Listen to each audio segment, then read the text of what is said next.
Of the Lincoln County Budget Committee. We're going to continue our budget hearing on May 23rd, 2023. Introductions, starting over here to the left. John Heath, Casey Miller. Kristen Dunn. Claire Hall. Recorder Kathleen Kelly. Okay. And we will get started first with the Lincoln County Sheriff. And come forward, grab a seat. And we are looking at County Budget Committee. We're going to continue our budget hearing on. Okay, well, we know it's working now. Just a full test there, guys. I'm sorry.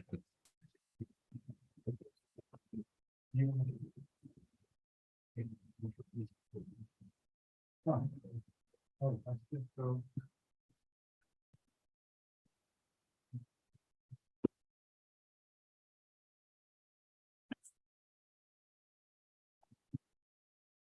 Hey, Good evening. good evening. Welcome. Thank you all again. For the record, I'm Curtis Landers, Lincoln County Sheriff. I'm Adam Shanks, Administrative Lieutenant Sheriff. So we're here tonight to present the Sheriff's Office budget, the full Sheriff's Office budget presentation, and just to there. So just to kind of bring forward what we're going to do tonight. This is kind of in order, kind of a table of contents of how we're going to go through our different divisions within the Sheriff's Office. If you there are quite a few of them. I will be probably swapping out different people to come up and talk about various divisions as we go through. And they know about when they're supposed to come up. And so hopefully that will be a seamless and won't take a lot of time to do that swapping in and out. I started with our organizational chart here, and I know it's small to see on the big screen, but I believe you have a copy in your packets. This is something that I refer to more than I ever thought. I know when we initially put this together, it was something we wanted the public to see and be transparent, how is an organization set up. But really, this is where I go to, and so that's why I thought it was good for the budget committee and commissioners to have in front of them as we talk about positions going back and forth with how we structure our organizations, how many positions are in each slide. It's a really important slide that we use all the time. You may want to pull it out, have it available with you as we go through this. And like I said, this is something that we go through. As we go through, I'll also be bringing up and talking a little bit more about current vacancies within this, once we get into each of those divisions. I know that'll probably be a question that you'll have. So if I forget to do that, remind me and I'll talk about that because I have those numbers available also. Our first division is our administration division. That includes basically myself and Lieutenant Shanks, among others in a minute. The Sheriff's Office provides professional administrative support to our Sheriff's Office team, members who consistently invest available resources toward producing effective public safety outcomes in and for our community. The division is committed to the safety and wellness of our employees and community members. It is responsible for budget development and oversight as well as policy and procedure. Sheriff administration promotes creativity, innovation, and professionalism. We strive to consistently and responsibly invest public resources entrusted to us. Really, this is the encompass. I mean, this isn't the glamorous stuff, the road, the jail, or anything like that. This is really the top that passes everything down and keeps everything organized. Our overview: we have myself, Lieutenant Shanks. We have an executive assistant. We have an administrative assistant, and then within our division, we have 3 vehicles. One of which serves the entire Sheriff's Office for purposes of going to training, this type of thing, instead of having to utilize mileage, this type of thing. So it's come in handy a lot. It's usually one of the older vehicles in the fleet that we put in there before its end of life. Some of the services that we do provide. Services that we provide are to oversee the Sheriff's Office operations, includes patrol and investigations, Marine Patrol, Forest Patrol, school resource, our jail, support services, animal shelter, and emergency management. We development and administration of policy, procedures, trainings, and directives, grant funding, and Sheriff's Office safety and wellness programs. Lieutenant Shanks is a huge part of that and putting those policies together. I know because I was previously in his position, and that's a huge, just developing the policies, even though we have a company called Lexipol that develops most of our policies. quite frankly, I remember doing it before we had Lexipol. It's very difficult to keep up with current trends, case law, things that are passed down. Lexipol makes it all much easier, and I'm sure that that Lieutenant Shanks can testify to that. It also provides a training to all of our members that they're provided with basically a daily training on a policy topic each and every day that they have to take. It only takes about, but it was actually started by Gordon Graham, who's one of the founders of Lexipol, called daily trainings. It's basically one training a day and to better knowledge of the policy. And it usually involves a scenario, something to do. The deputy reads policy, answers the question, and moves on. I think about 5 minutes a day is the time. Public information comes out of our office, communications, information dissemination, employee onboarding and acquisition, distribution of on-the-job uniforms and equipment for teams. Brittany Hellman does a great job in doing this. We have a storage room with a lot of supplies, and you can only imagine everything that goes with outfitting a deputy when they come for onboarding, getting all the paperwork that's done and filed, and the doctor visits, everything that goes with that. And partnerships with local public safety agencies and other resources agencies, including private entities. And Sheriff, Lexipol, could you spell that? Is it an acronym or is it? It's a company, Lexipol. Okay, thank you. Moving on to some of our successes that we had during the year. One of the highlights of my year, and I know Jacobson met with the governor too, but meeting with the governor and other advocates for local services alongside behavioral health partners. I was told by the governor that we were the first county that law enforcement was involved in these discussions. I think that's amazing that we were included. I can thank Phoenix Wellness for including us and getting us an invite to the table. And I was very impressed with our conversation with the governor and some of the things that we're doing, and continue to keep these resources coming as far as interacting with their behavioral health partners. So one of the highlights of my year. Enhancements to our wellness program. I know in a previous meeting, we talked a lot with the commissioners about that, but I don't know if Lieutenant Shanks wants to highlight some of the things on our wellness program since he is instrumental in that. Sure. So over the last couple of years, we placed a lot of focus on this, working through the pandemic, obviously, seeing our staff and seeing some of the struggles and just navigating that, just like everyone else did in the world and specifically our country and here locally. So some of the things we stood up and really focused on was building out our chaplain program to have resources available for our team members to address personal needs if they need it, if they're struggling, need to share something confidentially. And also that also provides them a service for when they deal with traumatic incidents out in the field. They can call on them to respond out in the field, help them in tragic losses of family members, things like that, and work with families while they're providing investigatory services in unfortunate situations. Another thing that we did, again, through our Lexipol company, is they provide a wellness app option. It's called Portico. It's a sub corporate or a sub business underneath Lexipol. It provides us and our team members with a lot of self-assessment tools, a lot of crisis resources, a lot of mental health resources, fitness and nutrition information, sleep assistance information, just a lot of things to really focus on their wellness, their mindfulness, and remaining healthy and positive to be able to provide the best service they can to our citizens.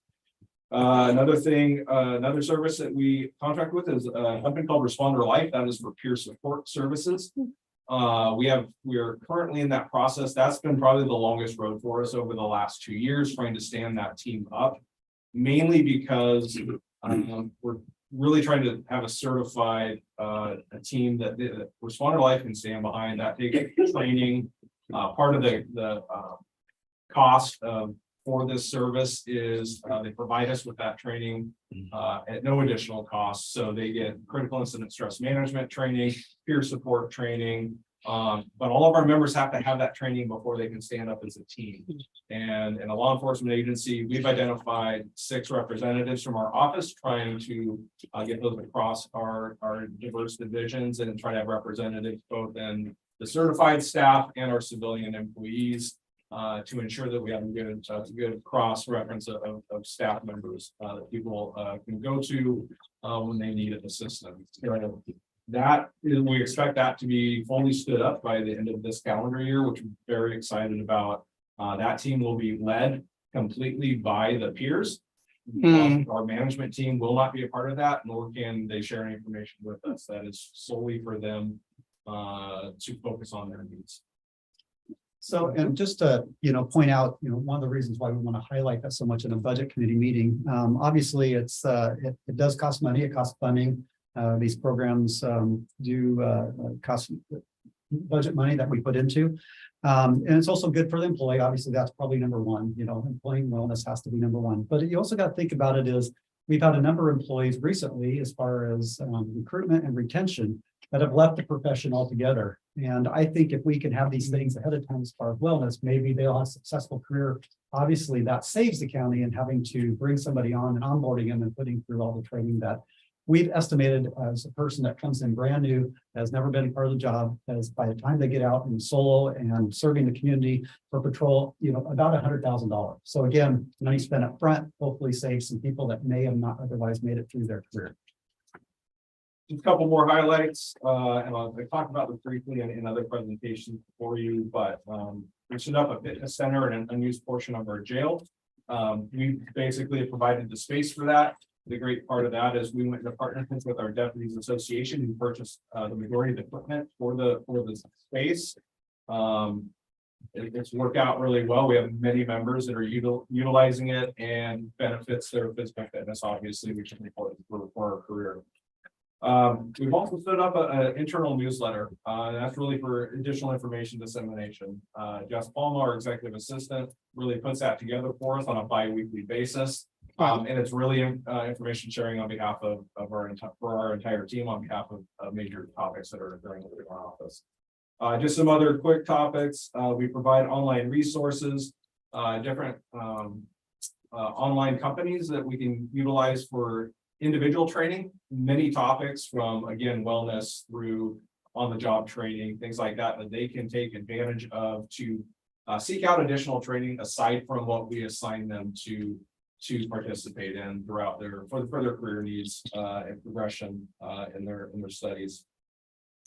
We do a lot of community outreach partnerships. That is one of the best things that we do, not only for our community, but also our team members. It's really having that connection with our community in the field, whether it's touch a truck events or national night out or different fundraising opportunities that we can be a part of to benefit our community.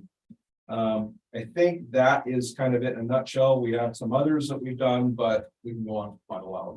So I'm very proud of what we've been able to do for our team members. I think it's very important to ensure that we're caring for our members the best way we can to ensure that they are happy and healthy in the workplace. So moving forward with other successes, we talked about executive assistant Jess Palma.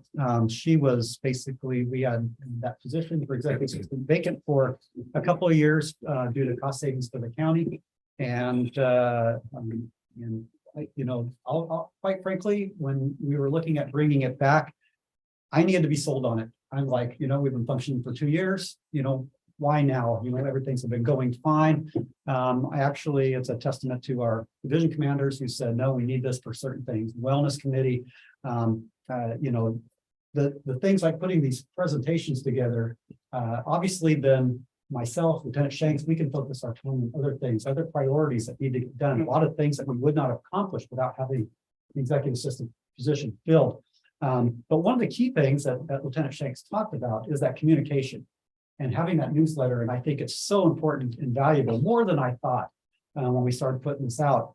I have met with, since I've been sheriff, with all of our team, all our members, around 100 every 2 years, and have one-on-one scheduled conversations with them to just talk about how things are going. What would you do to improve things? What things are going right? I just recently did that, but I did this previously in 2020 and 2020 and into 2021. One of the key things that kept coming up is communication. It was like, things aren't shared or things are shared inconsistently. I'll stop by one briefing team and share something that's going on, but then by the time it gets to the next team, it's different than what I shared in the initial one team. And so our thoughts were, once this position got filled again, that we would have this newsletter go out. It's been a huge success. I love it, putting that information out. I really thank Jess for doing it. It has some things as far as accomplishment, things we've done, praising achievements that the deputies have done and the team have done, but also important things that are coming up. We talk about budget, we talk about wellness, we talk about, other changes that are going on within the organization to get those messages out. I think it's much better format than just an email that goes out, where sometimes people get emails. People, I think, are looking forward to this. During this last one-on-one, I didn't hear a lot of things about communication. I've asked about the newsletter. Everybody's seen that they enjoyed it. I think the lack of hearing about communication, the lack of it usually is a good sign in public safety. They'll tell you when things aren't going right, but sometimes they hold back when things are going well. So I look at that as being a success. Yeah. Again, some of these things I can really contribute to having Jess here in this position is facilitate our annual Citizen Academy. Again, we stopped that during COVID. We brought that back. It was one of the things I signed for Jess to bring back. And again, things difficult to accomplish without having somebody in the organization that goes in that. Commissioner Miller went through the program, and I hear Commissioner Jacobson is scheduled for. There was a quorum issue. Yes, I know. So. And so I think the schedule that's great. It was a huge success in getting that information out to our citizens. We had a hiring event that found 3 successful candidates. As you know, recruitment and retention, something we're always striving to do. We decided this was kind of one of those things that, we thought that we've done hiring fairs, we've done other things. Of course, we have the application, we put it on Facebook, just not getting a lot of applications in that we think we should be getting. We put this hiring event on, which was really just really an informal event. We invited the community to come. We were really looking for local. We know that if we hire local people that are already living here, that grew up here, the likelihood of them having a successful career here significantly goes up. I can count several in this room that went through that process and are here and have contributed many years of service in the sheriff's office. So really, not that we're not looking for people outside the area, but we know we've had huge successes with the ones that are here. So we promoted this locally. We actually used the Facebook promotion where we actually paid a little advertising cost to push that out. When I showed up there, we invite our team to come and work with people that are there just to talk to them, tell them about the culture, tell them about things. We invited a food truck over there. We fed them lunch after they completed the physical ORPAT. But there's really, if you just want to show up, not complete an application, go through this, take the written test, see how you do. Really, there was no that formal, I got to get on the line, fill an application. We had HR there. Thank you for our Human Resources Department coming there and taking applications and doing it. When I first showed up, there's only 6 people there. I'm like, okay, this wasn't really that great, but a lot of time adjusted into it. But 3 people successfully have completed all the process and hired. Probably the fastest person to go through a hiring process or office I've ever seen, from the time of the hiring event to walking in the door, was 4 weeks. Wow. When you're talking about the application, going through the testing, which we did right there, the background goes into it, the psychological. Have that person in the door in 4 weeks was huge success. So again, something else we'll be doing, if we can get 50% of people that show up there, I would have been happy with 1. Having 3 is huge. We got 2 in the jail and 1 in patrol. So huge kudos to Jess and the team that put that all together. Facilitated an office-wide resiliency training where we put on and have Dr. Khan, who is I don't know, her full police psychologist, came in and talked about these things. I think was important, again, part of that wellness piece.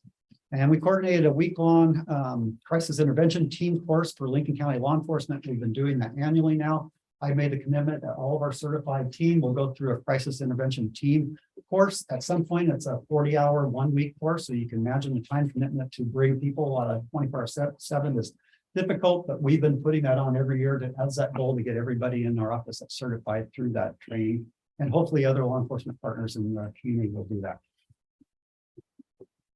Some goals for the upcoming year is the complete training and onboarding process for fully operational peer support team that Lieutenant Shanks mentioned just a few minutes ago.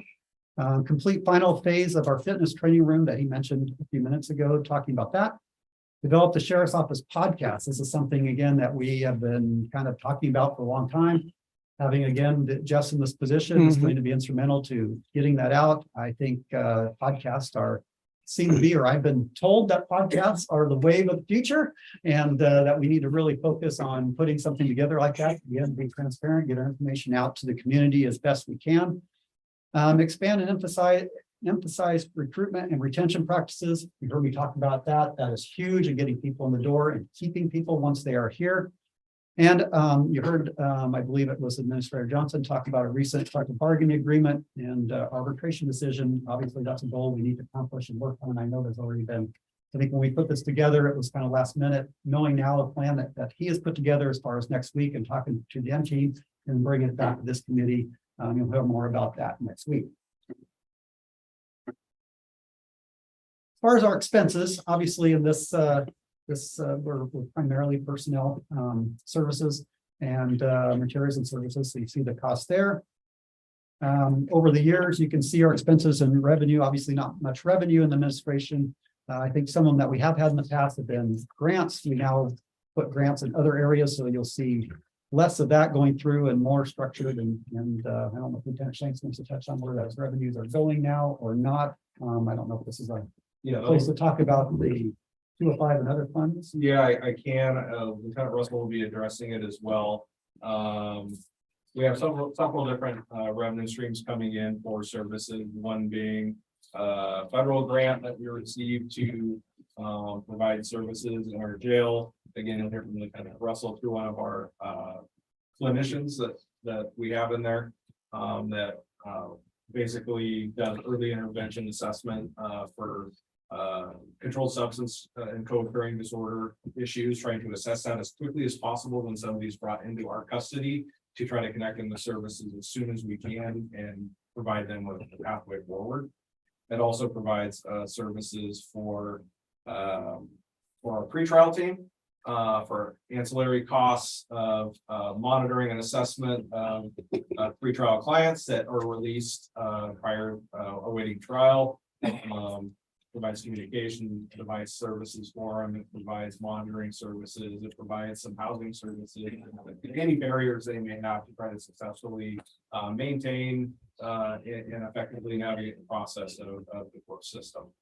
Another quick one, we received funding for LEAD program, which is law enforcement assisted diversion. That's for low-level offenders out in the field that we come in contact with. We are able to, in lieu of taking someone into custody on low-level criminal activity or just a social referral, we may have somebody that generates several calls for service through our dispatch center, somebody jumping into traffic or somebody going through a crisis event that could constitute some criminal activity, but taking them into custody, into jail is not the best place for them. We were able to divert them to a navigation service that connects them directly with services that they identify as their barriers as community members instead of taking them into custody. And that is available to all law enforcement agencies in Lincoln County. We happen to obtain the funding for that and provide that for everyone. Final piece is a partnership that we have with the IHNCCO network through Samaritan Health Services. And it's a pilot project called Navigation to Permanent Supportive Housing in Lincoln County. We're following the FUSE model for clients that are high needs clients that regularly use services in jails and or emergency departments, trying to connect them with services to get them on a path that we can connect them with supportive housing moving forward. Thank you. I think that's it for you, right? Thank you. You'll be back. Any questions? Yeah, any questions about Not for me. Thank you, Chair. I have two questions. One is the internal newsletter you were talking about. Is that weekly? We try to do it every other week. Okay. Yes. Nice.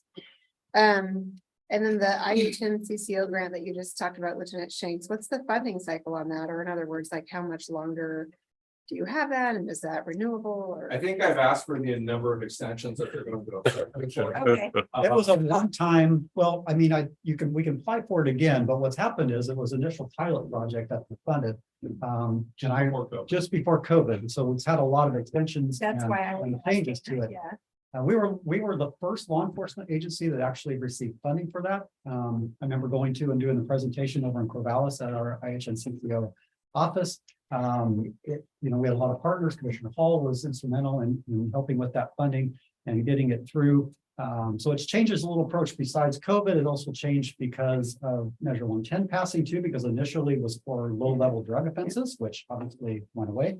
And but it's changed to evolve into something pretty good. But what we have done, what Lieutenant Shanks has done, is since that was initial pilot project, now it's taken on additional funding coming in from other sources that's going to help sustain it. Thank you. Anyone else questions? Just have a couple. In regard to your podcast, you have sheriff's roll call, but we're not talking about that, right? Maybe Correct, no. something in addition. Yes. Okay, or similar. And yeah, I went back and looked at our materials for Citizens Academy when your budget presentation was provided to us. And could see that they were different and appreciate it. It's very robust. So yeah, thank you for that opportunity. Okay, well, maybe we'll see you back up here. Thank you. Okay, Appreciate you. yep, thank you. Next, as she makes her way up here, we'll talk about support services. The Support Services Division provides services to the public in the areas of civil process service and enforcement of court orders, concealed handgun licensing, public records requests, short-term rental licensing, fingerprinting, and sex offender registration. The division processes and disseminates police records to other police agencies for the purposes of criminal justice administration, including prosecution and adjudication.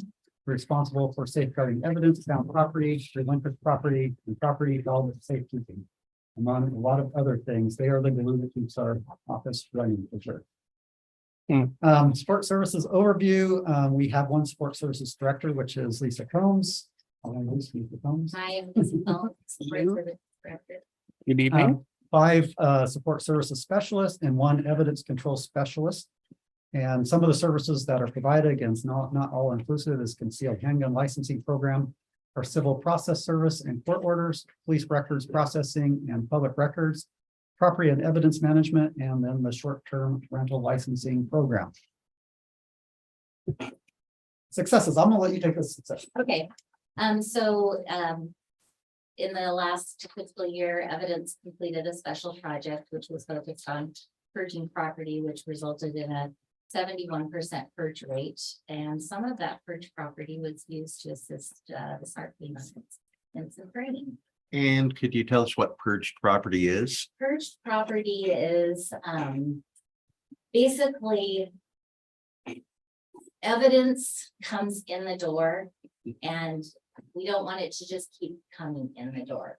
We need it to go back out. It comes in faster than it goes out. It's a lot faster than it goes out, and we don't have an infinite space available for storing it. So Sarah came in, Sarah Tabb, and she really did an overhaul. She did a great job of compartmentalizing some of the procedures we had and getting the storage better put together in like sizing so that we could store more in the space we had.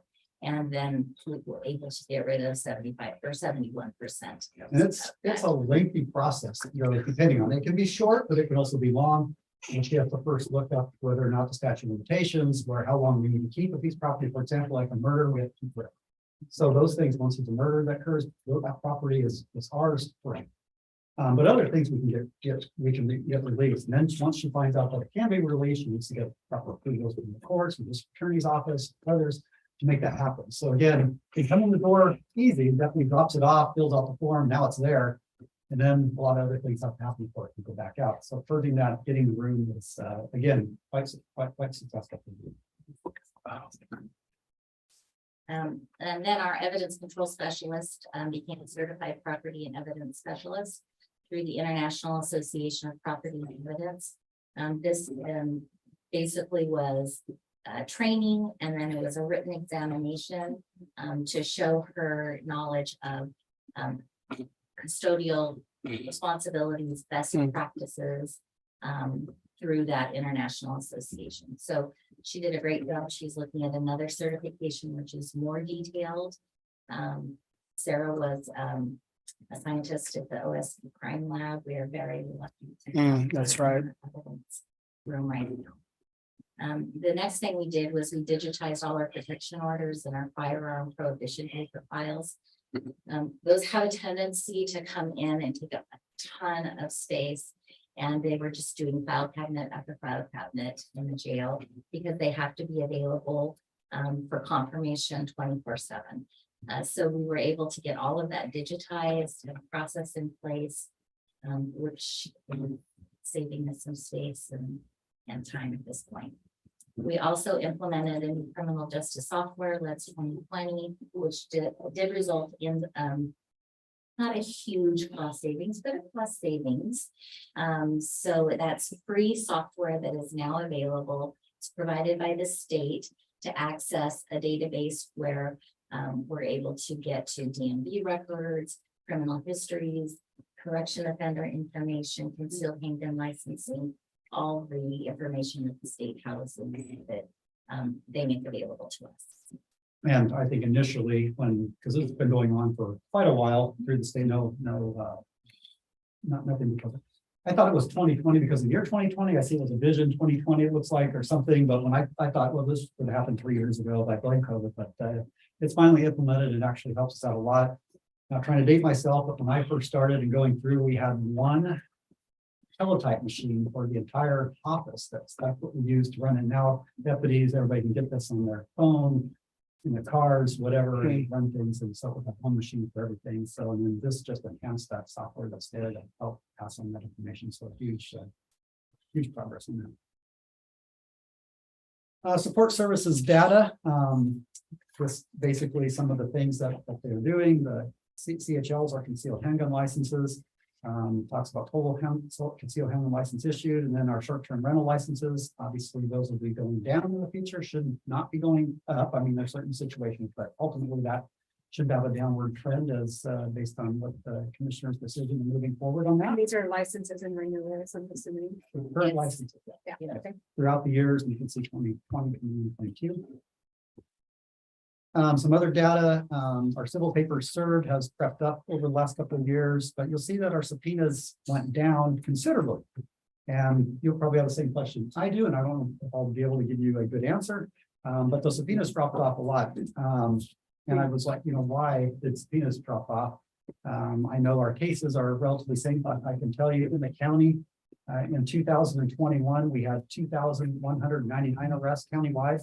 And in 2022, we had 1,982, which is only a 9% decrease in arrests, but the subpoenas went down 25%. So it isn't because due to the number of arrests that went down. So I don't know. I don't know why that is, or what we can contribute to. I know Lisa and I have that discussion, and it's something we'll just watch to see. Because usually that should be that there's less cases going through, but obviously that's not the case. And then you see the sheriff's sale, those are sales of property.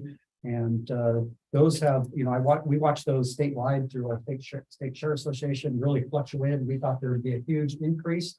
Once during COVID, there was a lot of leniency put into as far as people that were unable to pay, but that's all been lifted. We thought those would come back, but that hasn't shown that that's been the case in these situations. Some impacts to the budget, and I'll let you start with this one, and I can put the next one up there. So part of the ARPA money request was we asked to join a consortium with the city of Salem and 13 other law enforcement agencies. So what that means to us is that we're joining a group. We're going to be implementing a new records management system, which is where we house all of our cases, all of the data, evidence, photos, file attachments, and we're hoping that it's going to improve our operational efficiencies, and we fully expect it to improve investigative effectiveness, because a lot of the agencies that have joined this consortium are adjacent counties. So it's going to be Lincoln City, Newport, us. I don't believe OSP is. I don't know if Toledo has a plan. Toledo has plans. I don't know. And so we would be sharing this system along the city of Salem and other Benton and Polk counties agencies to be able to see suspects, victims, and how they've crossed jurisdictional lines. So we really do expect that to be an improvement. And, you know, it's quite frankly, it's a program, it's a software program that we would never be able to have if we weren't able to join something this large for the efficiencies that all the agencies buying into one software. I think really helps. It, you know, really is a kind of a direct correlation to our dispatch center that we did several years ago. The city of Salem runs Mark 43. They run our dispatch center. The dispatch center just got a new CAD, computer aided dispatch. We'll talk more about that in a few minutes, but this really coordinates everything together in one place. And the systems that go in there are multi-million-dollar systems that go in there. This county would not be able to afford without severe cuts or other areas that we'd have to not be able to fund if we were able to do that. So it's really, and we're able to use ARPA funds to get that initial implementation. We've estimated 23,000 annual costs in the future. That may go down as we transition from our current system and the user cost that goes into that just to Mark 43. So There is a built-in reserve fund for future support. that's the other thing is you won't have to buy into it again. They did that with when they went to Mark 43 from their previous software program. And it's built in that when it's time to replace that system, it's already built in and makes it on that. John? Commissioner, Sheriff, you mentioned that you're partnering with Salem and other communities. You also mentioned a community within our county that is not interested in our in your system. Is it affordability that the community isn't interested for Toledo? They would like to join this. They talked about it. They want to see what it looks like. They also want to join the dispatch part of it as far as the computer dispatch. WBCC made a policy decision because currently Lincoln City Police, they have their own dispatch services. They use the Willamette Valley Communications computer dispatch. They use the CAD system they have for years. Okay. And Toledo previously used that same system when we switched from Lincom over to WBCC. It was one of the benefits of going there is that all the agencies in there would share the same dispatch. During that time, whatever reason, political powers, whatever it was, I don't know. Toledo decided to go away from that dispatch program and go onto their own system. And so and WBCC made a policy decision that it's really either you get the full package now with going to dispatch like we have, or their grandfather did like Lincoln City, or you just don't piecemeal it together anymore because they see the benefits of having the full system and the efficiencies. And it's problematic sometimes to just piece this piece out. So while they like to go to it, I don't know if it's going to get there because they do have their dispatch center You bet. and the decisions that they need to make at their level. Thank you. Thank you, Sheriff. Thank you. Sheriff. We also anticipate that the analytics and statistical data will be more robust, which we've been missing for several years. We'll also be able to incorporate barcoding to streamline our evidence and property around inventories and audits, which we think will save us a ton of time. And just some changes to just really a budget structure that really didn't have any changes in the amounts, but worked with Director Shear on this one. Is previously for contracts that we'll talk more about later, that all the revenue was going into our patrol 101-210 fund. And we realized that some of those costs were put in there for support services. So for transparency, are pulling those out, and now the revenue will go directly into that fund. It's really just moving the money into a different area where it's actually being utilized. And how we figured that is we calculated an average basically that one deputy utilizes $12,000 worth of record staff for processing all that. And so we basically know that Walport has 2 deputies, 24,000, Eagle Bay has 1, and that's 12,000 less. So that revenue will now be going into Lisa's fund, Lisa's division, but it'll also be taken out of the patrol fund. And then revenues for short-term rental licenses are tentatively expected to increase on July 1. We're going through a rate increase now, pending VOC approval. And those increases are not included in the current budget numbers that you have. Some goals, I'll let you talk about the All goals. right, so we already talked about this, so I'll rip through it really quickly. Implementing the new records management system, R43. It's a a very heavy lift for the court services division to get that in effect, and we'd like to go live February 1, 2024. We also want to host a crime scene investigations and management course to bring more training to training opportunities to local police agencies. And we want to be prepared to implement the requirements of ballot measure 114 regarding permits to purchase I think that's firearms. Slide coming up on We that. do, so we will talk more about that. Talk about some of the numbers that go into the budget and the expenses that you see there, as far as the costs that go in there that are in your book, I believe. And then the expenses and revenue over the years. With the cost. Then we talk about future needs. You want to talk about this? Right, so support services does all the county ID cards.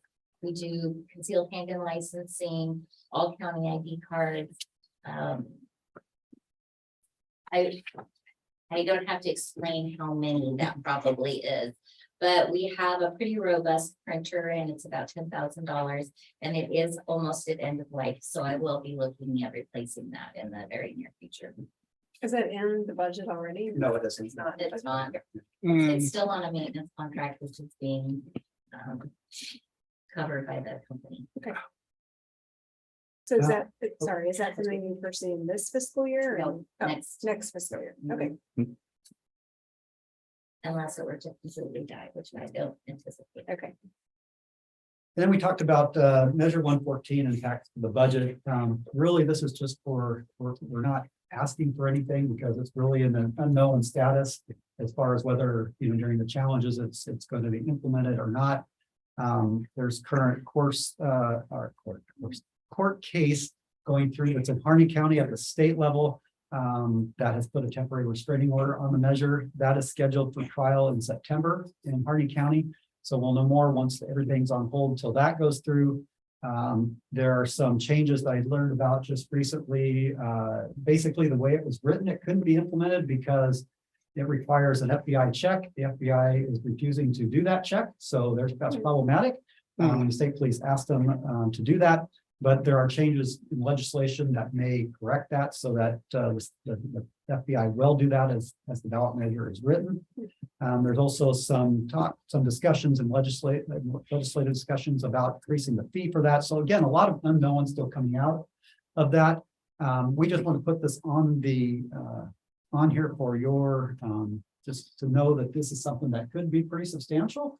Not knowing how many people have come, but basing it on CHLs, we process about 800 CHLs per year. That's one person that does all that. We can assume this is going to be far more with the same amount or even more processing that it takes and involvement that it goes into there. So you can just imagine that it's going to be at least one full-time person to process these permits as they go through. And during the initial 6 months, it's probably going to be very overwhelming. We're going to have to look at contract employees to come in part-time to really help get us where we need to be, or we're going to have a backlog that's very huge. The concealed handgun licenses, the ebbs and flows, we've seen sometimes where, and it's usually politically charged, what's going on in the nation, and we'll see those numbers go up, and our time for people getting permit gets extended out. We have to basically bring other people in to bring that back down to what we're looking at about 4 weeks. We don't want to let this get out of control if it does get implemented. And we just put some numbers what it would take to have another specialist come in and be able to do that, and also the contracted employees that would be required. So again, not asking for anything, but if this goes through September or whatever the timeline, we will be looking at probably a budget amendment to get some additional funding to help make this program successful and people are able to get the permits that are required by the ballot. Could be a risk. Yeah. And that's it for you, unless anybody has any questions on. No, thank you. Good, thank you. Oh, thank you. Anyone? Oh, okay. Okay, as we transition out into patrol, that's quick. I'll let you introduce yourself. Carl Rivera, Patrol Lieutenant, Sheriff's Office. So the patrol division is committed to professional excellence in providing accredited public safety services for Lincoln County in the form of law enforcement patrol, criminal investigations, community and animal services, and community partnerships. We're committed to developing and retaining talented professional deputies who demonstrate the highest standards of performance, police practices, and accountability. Our patrol overview, you know, we have patrol commander. Again, looking back at the organizational chart, we're allocated for 5 sergeants. One of those is empty right now. We have 12 patrol deputies, one of them being a K-9 deputy, 2 Marine deputies, 3 detectives. Not me. 3 detectives. I didn't know if my time was up. 3 detectives, 1 forest deputy, 6 contracted deputies for police, 2 in Walport, 2 in Siletz. We'll talk more about this in a minute. 1 school resource deputy, 1 Depot Bay deputy, 2 community services deputies. One's dedicated to short-term rental, although they have combined, but one basically is short-term rental and the other one is general code enforcement. 33 vehicles, 35 search and rescue volunteers, and obviously not all inclusive, but law enforcement patrol, criminal investigations, community services, short-term rental enforcement, code enforcement, community partnerships, and community education. Really want to hit on this slide a little bit, impacts and staffing challenges that we faced over the last couple of years. And, you know, this has been discussed a little bit, but to bring it to the budget committee of where we're at, we are currently 2 deputies down as far as vacancies. And we have 1 deputy in training to be before they're sold and working. And 1 deputy on extended leave right now. During this time, we've been far worse over the last year. And over the last year, we attempted a schedule change that we thought would help alleviate some of the concerns that the deputies were facing as far as getting things done, challenges facing, and just, you know, we were on a 4-10 schedule.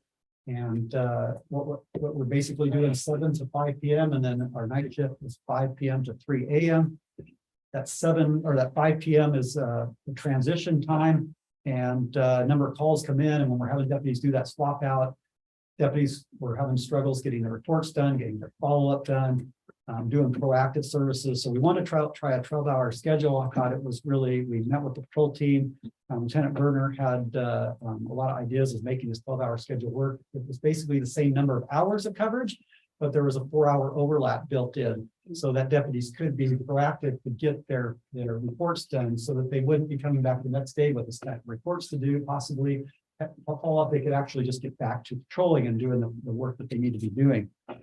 We realized during a 1-year trial that we thanked the association for being willing to fight. We didn't actually have this built into our collective bargaining agreement, having been negotiated, and they were willing to try it. Obviously, there's a lot of benefits for them personally and for their family to have more days off. Working basically more hours that they did. They basically worked 84 hours in a 2-week period. Again, having 4 more hours of coverage with the number of deputies we had, we again thought would help with patrol coverage. We were able to accomplish that with no additional cost. We were providing them with comp time to pick up those extra 4 hours every 2 weeks, like we currently do in the jail. And again, less number of days. They basically only work half the number of days than that's on a schedule than is in a year. The 10-hour schedule, they work 4 days a week. So they obviously work more days in the week, but less hours. We're seeing benefits, you know, during the overlap time, but on those outside times, I was coming in and seeing something that I've never seen in my career where it's like, well, I'm the only one on in the county. And I'm like, whoa, you know, that's not good. And until the overlap kicked in, they were 1 deputy going out outside of the contract areas for the entire shift. And that was causing me anxiety. I can only imagine what that was causing them. You know, we have almost 1,000 square miles to cover. And if you're the only guy doing it, that's difficult. So we tried it for a year. We had 6 months. We didn't see enough of that trial. We wanted to see it extended through the summer months. And quite frankly, we realized it wasn't working. It was causing a lot of anxiety. It was causing a lot of concerns with the deputies. And we met with the association, we met with the deputies and really realized that we need to go back to 410s. It would have a lot of great goals, but not enough people to actually accomplish what we were trying to do. More people would be, it's a weird thing to say because we were trying to do it because we had less people. 12-hour schedule really takes more people to make sure that it meets all the needs that you're trying to do. Anything that I missed on that part of it that, No, I think that kind of tops it off, but the other comments that were kind of negative towards it was 12-hour day often turns into a 14-hour day, which makes things that team members' time involved and more risk on the job. yeah, our jail works 12 hours. A little bit different. They're sometimes extended, but patrol oftentimes we're being extended, you know, because call comes in late at shift. You can't just say, okay, it's yours. The next person coming in, you have to actually finish that call, take somebody to jail, whatever it was that they were doing, they had to finish up. And so that extends that time that they're doing it. So that's some of those things that we've seen and some of the, you know, that we were looking at, but we were hoping that the overlap shift would actually help. And then also on July 31st, I did a reduction of services based on the staffing that we were facing, both the vacancies, with the 12-hour schedule running that we were seeing. Just a lot of circumstances was built into making that difficult decision of reducing the calls that the deputies were responding to. Some examples of those calls that we were doing that we are not currently responding to is noise complaints, camping complaints, civil disputes, home or business alarms, non-emergency welfare checks, minor drug complaints, and non-criminal traffic crashes. We're also diverting a lot of people to our online reporting system for minor crimes, which we hope in the new, when we do Mark 43, another advantage that we're going to get a more robust online reporting system that citizens will be able to report that in there. Easier for them, but also much easier for the end. Right now, all it really does is it makes it more convenient for the deputy to take the call because it's an email format and they can do it as their time dictates instead of having to respond initially to that call that's sitting on the computer.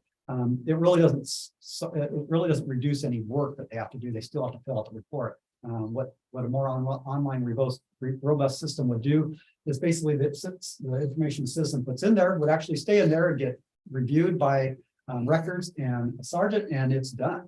Unless there's follow-up that needs to be done and control doesn't have to touch it. So again, something to make more efficient for citizens. And a lot of citizens, you know, at first when we were looking at online reporting systems, I was like, we're going to miss that personal response, which, you know, is huge.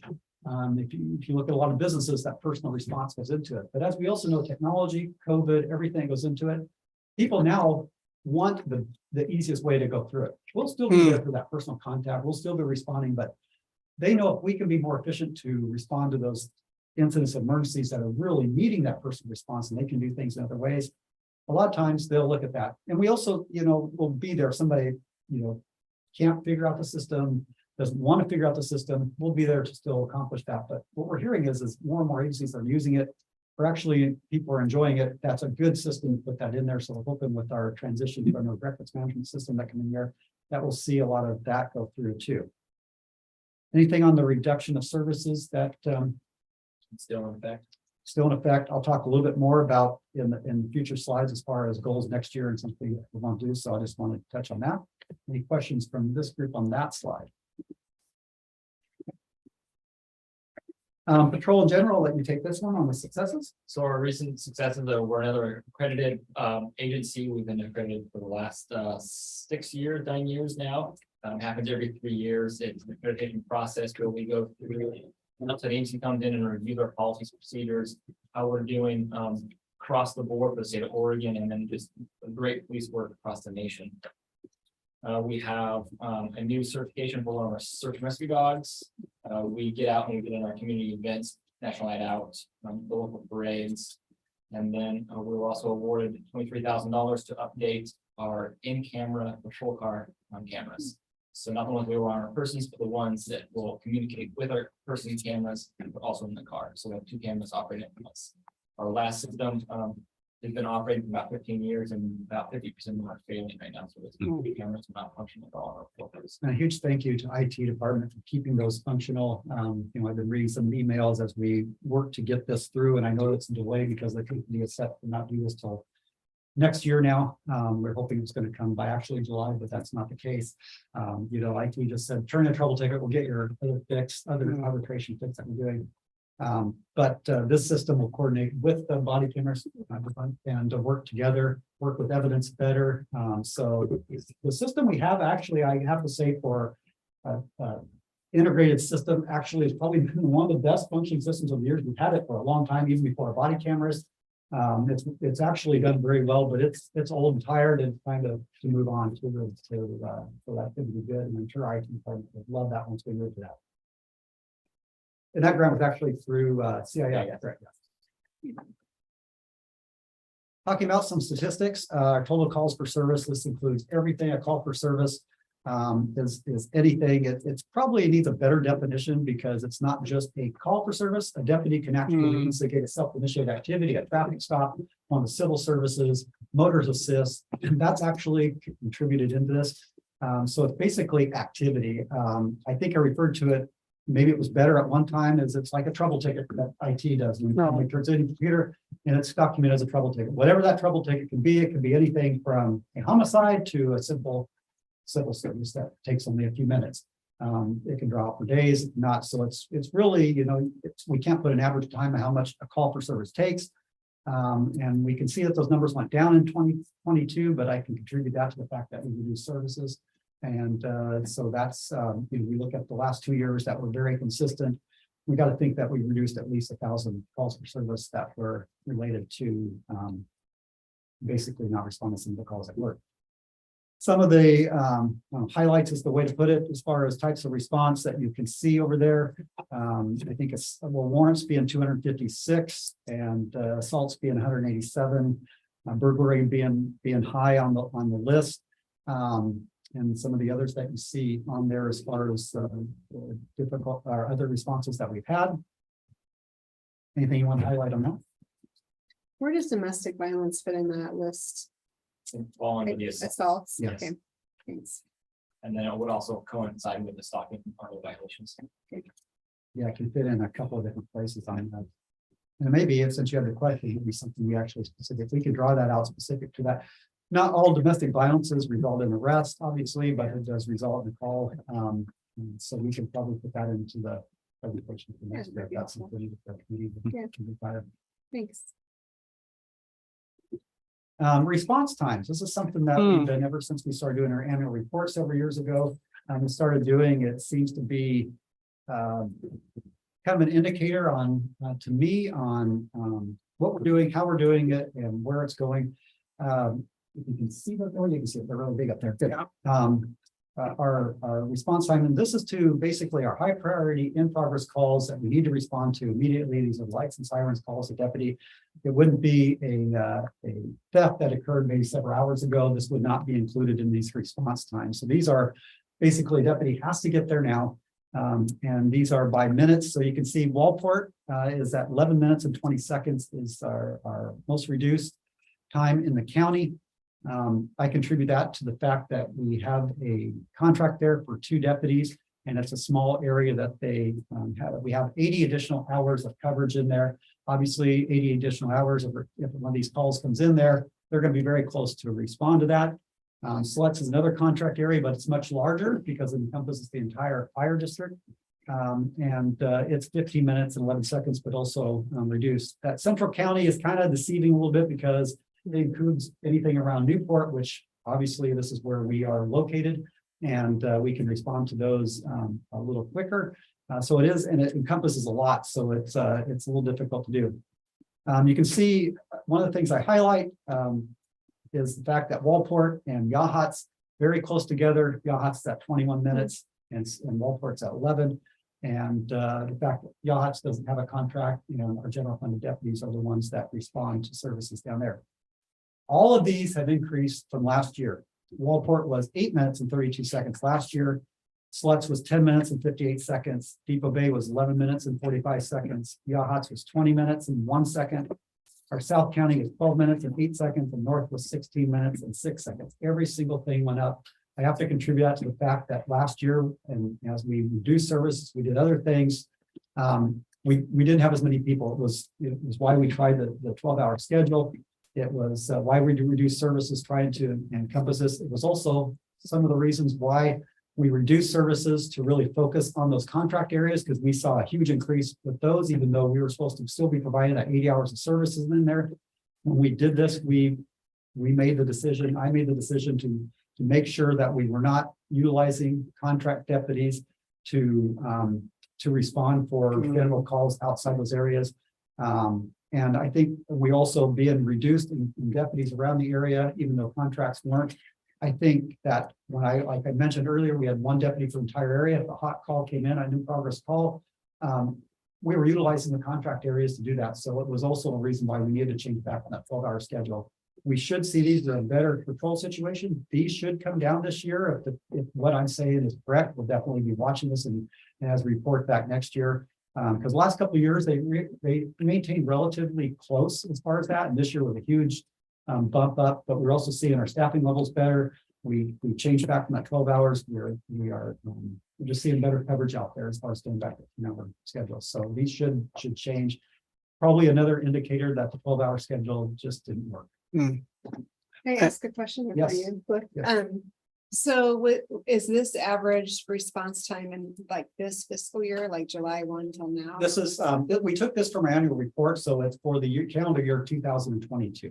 So this was before the Depot Bay contract was in, Yes. correct? Yes, Okay. this will be also an indicator to see if the contract does Does significantly. something. Yeah, okay, Yeah. thank you.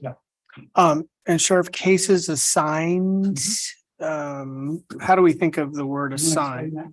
Yeah, so cases assigned, I would say about 90% of them would be a tie to a criminal offense. Whether that's a hot criminal offense or a cold criminal offense, like your car got broken into during the night and you responded. But about 10% will be non-criminal offenses that we might be documenting that might be an extended civil dispute that may go down the road to that, or could also be a death investigation, not per se criminal, but we're required to investigate every person who died outside of doctor's care. Got you. Appreciate it. Thank you. Talking a little bit more about our contracts with forest contracts. And this is Bruce McGuire, who's now in the forest contract. I'm really smiling for the picture. For updated contractual agreements with our Lincoln County Solid Waste. They're great partners. I can't thank enough. They've been doing excellent. They work very well with Lieutenant Bertner. And that also, which contributed to the next one, improved communication with our partners. Our partners being the timber owners, solid waste, others that we that rely highly on the service for their areas, and obviously fund the position. And so this is huge. It's great to have this for the county, especially one our size. Again, there's a lot of calls. While a lot of this is proactive and reduces the number of calls, but there are a lot of calls that our general deputies would have to respond to anyhow. If when there's like vandalism to equipment, other things that are going on, trespassing, and so we're able to utilize our forest for that. The other thing, and I know that all of you know about this, and was talked about with Paul Seitz earlier, the special countywide funding agreement for removal of abandoned motorhomes, travel trailers, and boats. Huge program. I'm so thankful to be part of that. Bruce and Deputy Wire contributes a lot to helping and working with them to identify these things, especially because a lot of them are in our forest areas, and to get rid of them as quickly as we can and utilize this funding source to do it. Walport Depot Bay contracts, we touched a little bit on this. One of the recent successes is implementing the Depot Bay contract, which started on April 1st of this year. We actually we collected the funding for last year on November 1st. We worked in agreement with the city to basically the first 6 months. They would pay to have a deputy. Obviously, we didn't want to take a deputy right then, put them into it. We estimated 6 months to hopefully be in a position where we would be able to provide that contract services, and actually worked out that we were able to on April 1st start beginning to do that services. Up there, Deputy Elstrom is the one that's initially providing that up there. He's picturing the Depot Bay picture down there. So far they've been very happy with that service. And again, one of the things having these contracts, what it does is at 40 hours a week when he is providing that service, if a call comes in, another deputy doesn't have to respond. That normally would respond to that. So that allows that other person. So while Walport is paying the bill for this, it actually helps everywhere in the county. And so that's why, I've always been a huge advocate for these. And we'll talk a little bit about some of my thoughts on that and moving forward. But it really helps us. Again, Walport 80 hours, another deputy doesn't have to respond. Our obligation to respond to a lot of calls. Now they do some things that is probably city specific that either we wouldn't prioritize, wouldn't have time to do, but they're able to accomplish while they're there and solving a number of problems and situations going on. But the calls that come in, we just wouldn't be able to handle unless, in a timely manner. And so again, those response times should go down in those areas that we just, and we'll see that. We were able to obviously Depot Base, we didn't have metrics for that. Total calls of those services, which is included in that initial, is 2,260 calls for service in that area. Again, these are calls that majority of them would still need to be responded to, even if Walport today says they don't want the contract. Out of those investigations, 157 of them were in Walport, and we made 39 arrests that we were seeing earlier. And you see the annual revenue that goes there, and obviously there's a part of that goes directly back into the general fund as indirect costs that help fund legal counsel, HR, finance, all those other things that go into county IT that makes those things function. Our school resource deputy, school district partnership with that, they provide $45,000 revenue from the school district. This is something that we've had for a few years. Here's Deputy Holmes on his first day of school, and we provide it's not a traditional school resource program where where we are in one school area, one school. Unfortunately, he has to cover Toledo and Walport, and has to have that drive time back and forth. The school district would love to partner with us for an additional deputy to have both the Toledo and Walport schools. But again, they provide $45,000 per person. We'd be coming back to you for the additional costs. And obviously in this current trends, we can't be looking at that, but something that, I know the school district is interested in doing and something just again to think about in the future. Excellent. I hope that, and we're looking at, when I met one-on-one, as I mentioned earlier, with all of our deputies, I really kind of targeted Deputy Holmes to reach into the schools, especially those seniors, to look at our cadet program that we have in Marine that we'll talk about in a minute. And you're 18, you're graduated, maybe you're waiting to go to college or even coming back home. And it's been successful finding a number of people to be full-time here again, looking at that homegrown local trend that we're doing. We have several people that were a Marine cadet when they were 18 to 21, and now are full-time deputies. One's an administrative lieutenant, in fact. I would like to see a photo of Lieutenant Shanks as a Marine deputy. Yes. System could work on that, please. Yeah. It's gotta be one. Yeah. I think there's actually one coming up here in a minute. Okay. And recently we did just hire one of our deputies that's currently in training, deputy Yes. Corbin. It was Corbin Collins. Actually, he didn't take the college route, but he was a Marine cadet here, and then he went to the service, and now he's back. That was his full intent of when he left here, went Marine. Once he fulfilled his service in Marine, he was coming back there, and he did and accomplished that goal. So again, it's a great program, and it's currently open, right? Yes. But Interviewing tomorrow. interviewing tomorrow. So we'll hopefully find some people that successfully will do that. Say go into our Marine program. I'll let you take that because I'm going to want to share. So our Marine program has 2 full-time deputies funded by the Marine board through their licensing funding. Some of the successes we've had is we did a saturation patrol. We invited Clackamas, Klamath, and Tillamook counties to come down to Lincoln County here in September, which is our largest boating month. And we kind of saturated to make sure that all of our recreational boaters were basically boating safely with their safety equipment on board. So just some quick stats, there was 681 boats that were contacted during this 2.5-day period, 96 warnings and 18 citations. So it's still more of an education-based program, but we do hand out a few citations to make sure that people are in compliance. One more program they're currently increasing is their presence in schools through the water safety program. We piloted our Walport schools the last 2 months. We got an invitation to go out to our select school.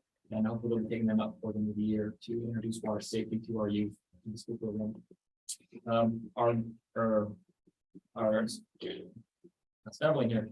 Our Marine deputies are now instructors for the state of Oregon, both in drift boat and jet boat, which means they are the top elite instructors. And they are training all police officers in the state of Oregon to be adequate in the disciplines.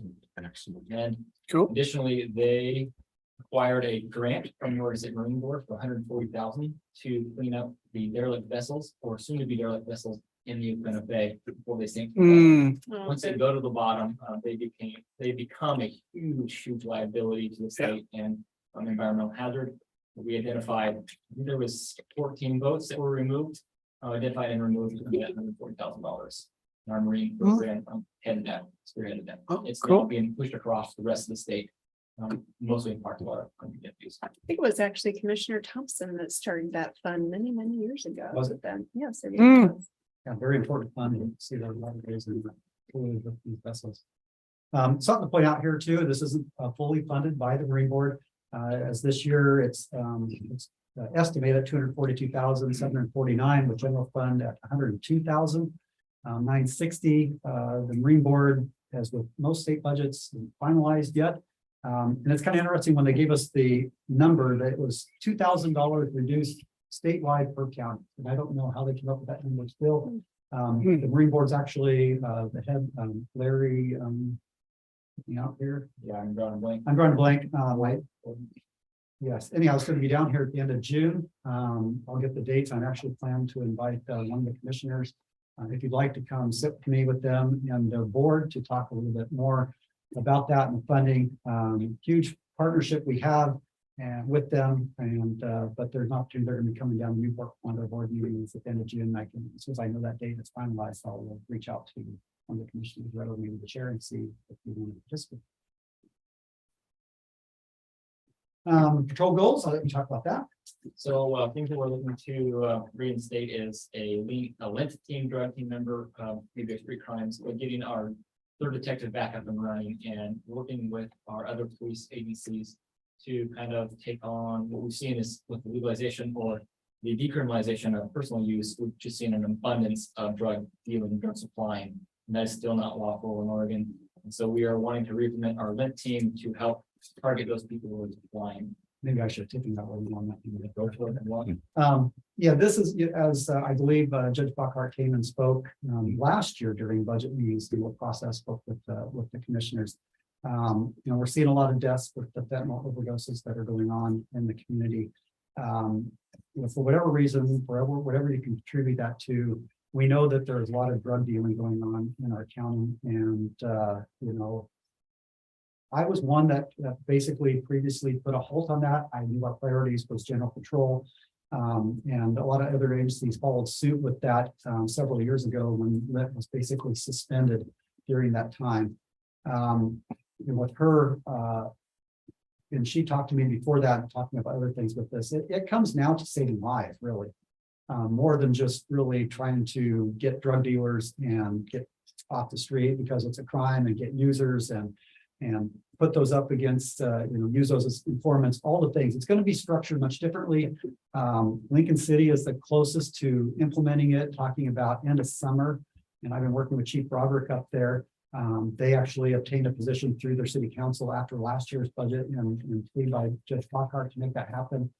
I made a commitment to once we were in a position to get that 3rd detective back, to put that and help them with that process to make it go again, to save lives. I think is the number one thing we can do. It's going to be structured much different than it was. That even though we're calling it a team, it's not going to be where they're going to meet. They're still going to work out of our office, still do other cases, but drugs going to be a priority for the type of things that are coming into the county. And again, in the hopes that we could start making impact and saving lives. I'm seeing a number of statistics coming through rapidly. I'm hearing even from corrections deputies, and I know we're not at the jail yet, they're talking about the number of people that are coming in that are having to do fentanyl withdrawals. Takes 3 days once they're in our custody. You'll see the huge number that we're putting into to drug, our MAT, our medically assisted treatment. I'll talk more about that in a minute, but just a lot of funding that's going into treating people with this. I think we need to try to get ahead of it. We are with a number of programs. We have a lot of programs going on in this county that are helping people that need to be in recovery.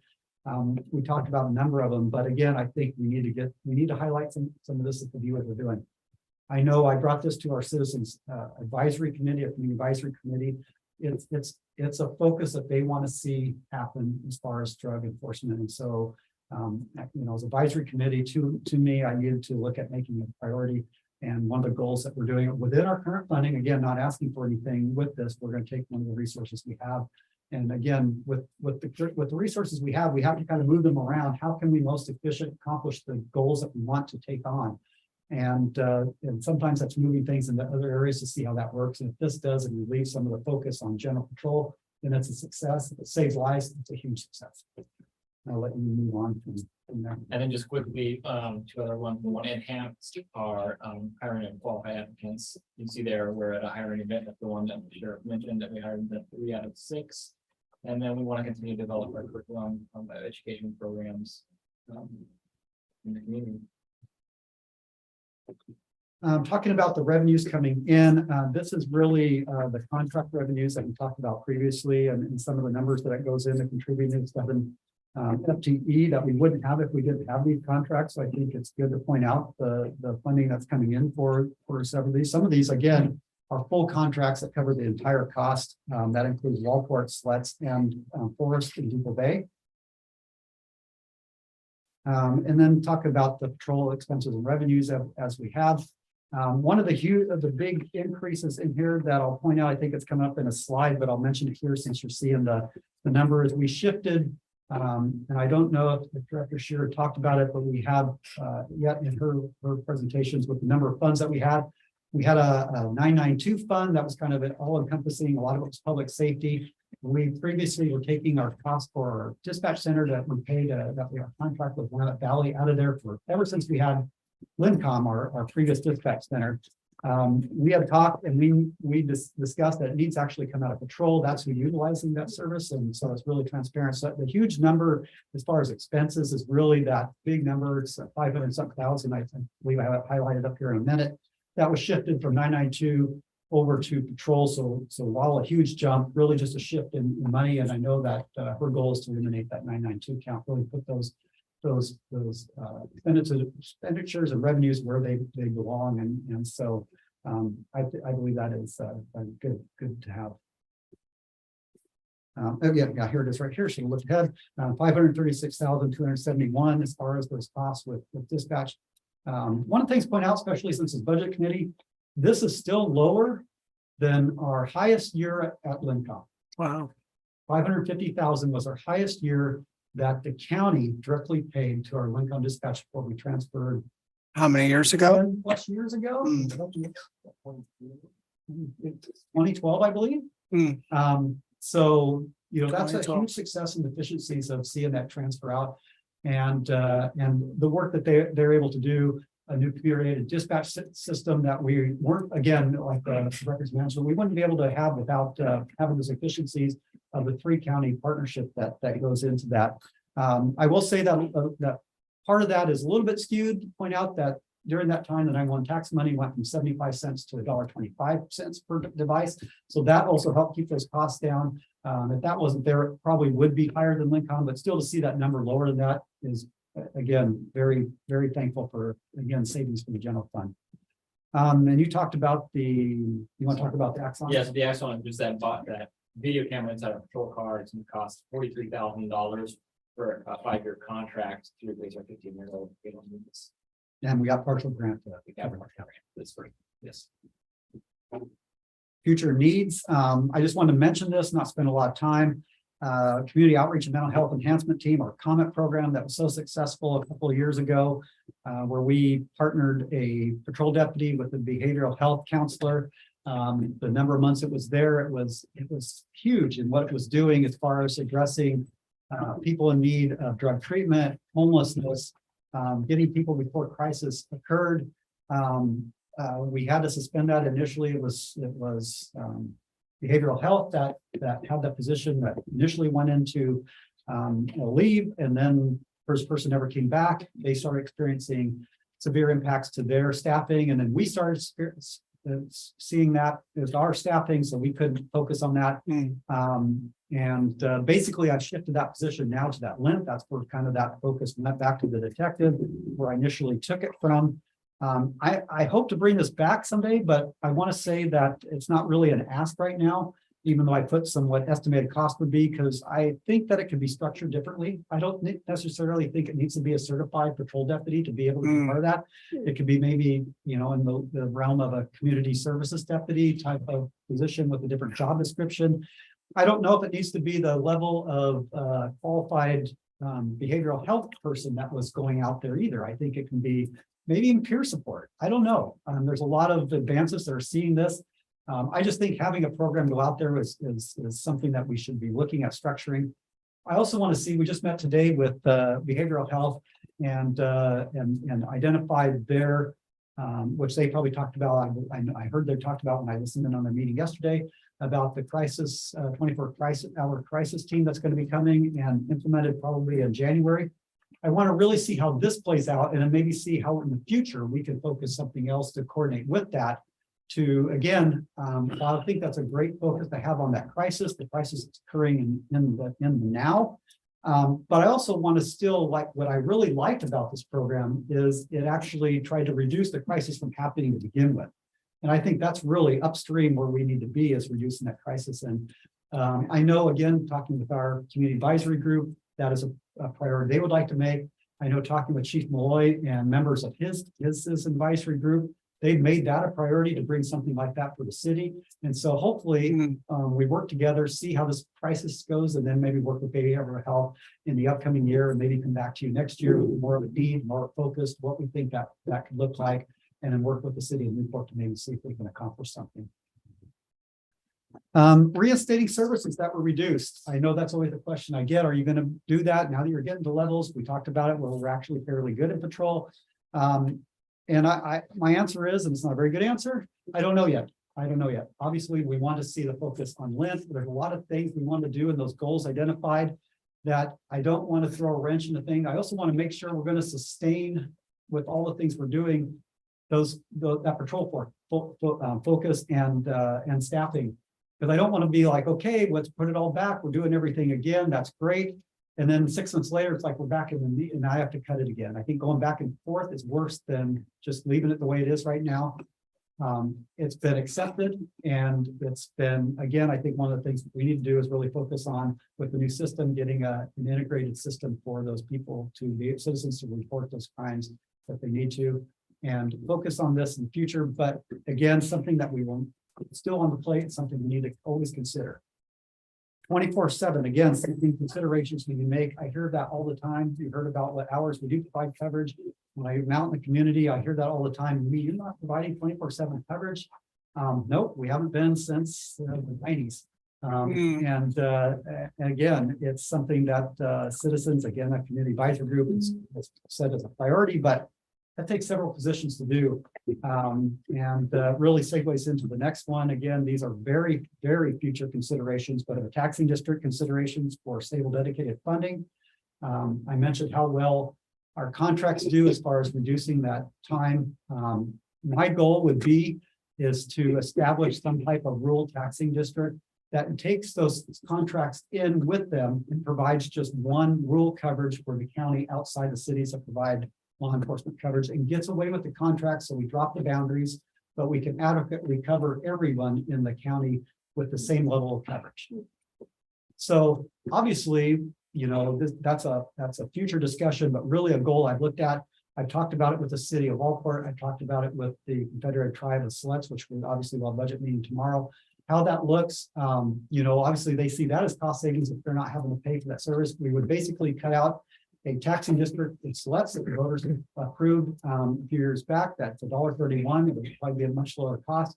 Again, future discussions, but just something highlighting that I look at that I think would help the general fund needs. Because I know, you know, I sit through these budget meetings. I've listened to what difficult decisions you have to make, the other team members.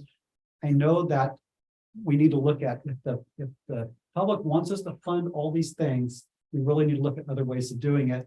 And because the general fund is not going to be able to accomplish that with a lot of limitations that are set on that and a lot of other areas that need to be funded. And I think that once there are questions, you are done. Okay. Anyone? Nope. I don't have a question, just on that I hear a lot about the comment team, people wanting that to come back as well. And I think it was, you know, an issue with mental health having the staff too, as you said, but I will say that, you know, we seem to have a very mental health housing focused legislature and governor right now. And I think there might be some opportunities there.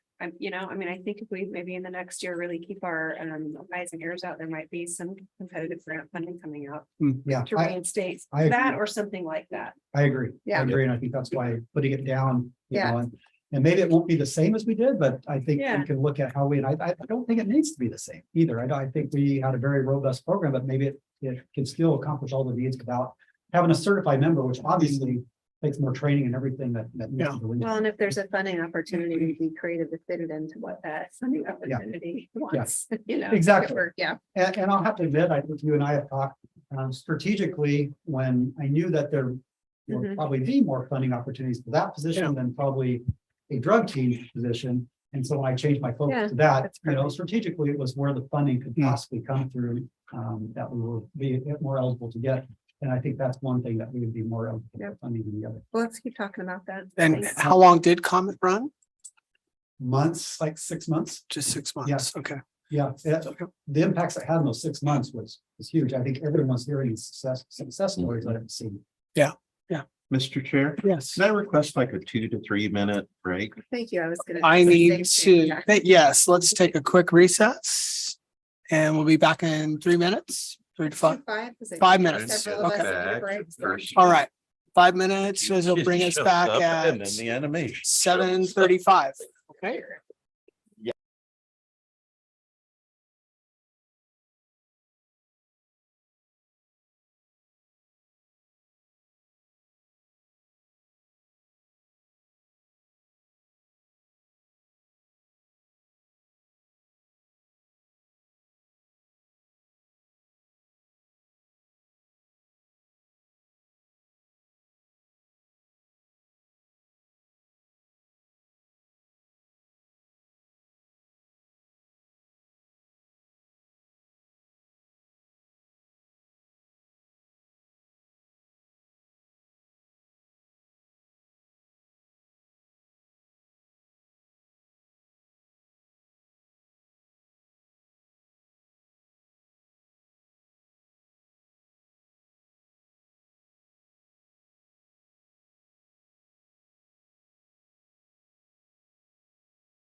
Okay. Did I understand Mr. Johnson said the district attorney and her team might be willing to come back Thursday evening, is that correct? Yeah. Okay, if, you know, Well, the let's- Thursday can we- agenda is pretty light. As long as you're okay with that, If to get you- it down for us, like, okay. I'll stay if you want to stay. Yeah. I'm fine. Yes, and I'm happy to Okay. stay as well. Okay, I think it'll balance things out better. Be more alert. We'll all be more alert, hopefully, without having to rely on sugar. Thank you. Thanks so you. much. Yeah. Okay, so we're out of recess. We're back into our meeting, but Ken, we're live? Okay, all right, let's continue. Thank you. Welcome back. Everybody sugared up and ready to go. Oh, yeah. Okay. Yeah. Next up is corrections, our county jail. The Lincoln County Jail is committed to serving our community by providing a safe, secure, and healthy jail environment where everyone is treated with dignity, empathy, and respect. So, Good evening. I am Jamie Russell and I am our jail commander. So our corrections overview, as we've done with the other divisions, we have Lieutenant Russell, 3 sergeants, 6 corporals, 28 deputies, 1 warrants and transport specialist, 2 pretrial specialists, 2 counselors. 1 is funded by a grant that Lieutenant Shanks was talking about. 4 nurses, 1 health office assistant, 1 support service specialist, 1 food services manager, 2 cooks, 3 vehicles, and 35 active volunteers. Currently, we are 5 deputies down in the jail and 3 nurses. So to give you an idea where we're at, yeah, that's only 1 out of 4 of our nurses or medical providers that we should have in there. I know that the nurses and, well, I'll wait till you talk about it. I won't get into stuff. Our services, our jail intake, housing process, pretrial release program, ensure overall safety, wellness of facility, team members, adults in custody, and our MAP program with medically assisted treatment program. You talk about the successes. Okay, great. So this year, similar to the accreditation process that the patrol division goes through, we have a accreditation process through the Oregon State Sheriff's Association, where we have an inspection team of jail inspectors that come from jails throughout the state of Oregon, and they come on site once every other year and do a full on-site inspection of our policies to ensure they meet what jail standards say, and also to ensure that our process meets what we say we are doing. So again, we were found in full compliance with all 319 Oregon jail standards, which is a huge success for us. We also implemented Senate Bill 48, July 1 of 2022. That Senate bill went into play. That Senate bill was written to address pretrial issues as well as bail reform in the state of Oregon. It doesn't really fully meet what the actual intended original concept was behind Senate Bill 48. Fortunately for us here in Lincoln County, we have had a very robust pretrial team since 2018, when we started our team up and running with the obvious gracious approval of 2 positions. We have 2 pretrial specialist positions that are funded through the general fund for work directly with our pretrial clients. And to touch on that pretrial program, I know that Commissioner Hall was here when that was implemented, and I don't remember, I remember at the MT meeting when I was presenting the decision package for those 2 positions, how I went over that tonight on and on about a lot of the things that we're doing and being very proud of everything, but really focusing on that, how if we can get 2 positions, these 2 positions, again, as I talked about earlier, how we can be most efficient with positions we're getting and use and trying to see the successes that we did.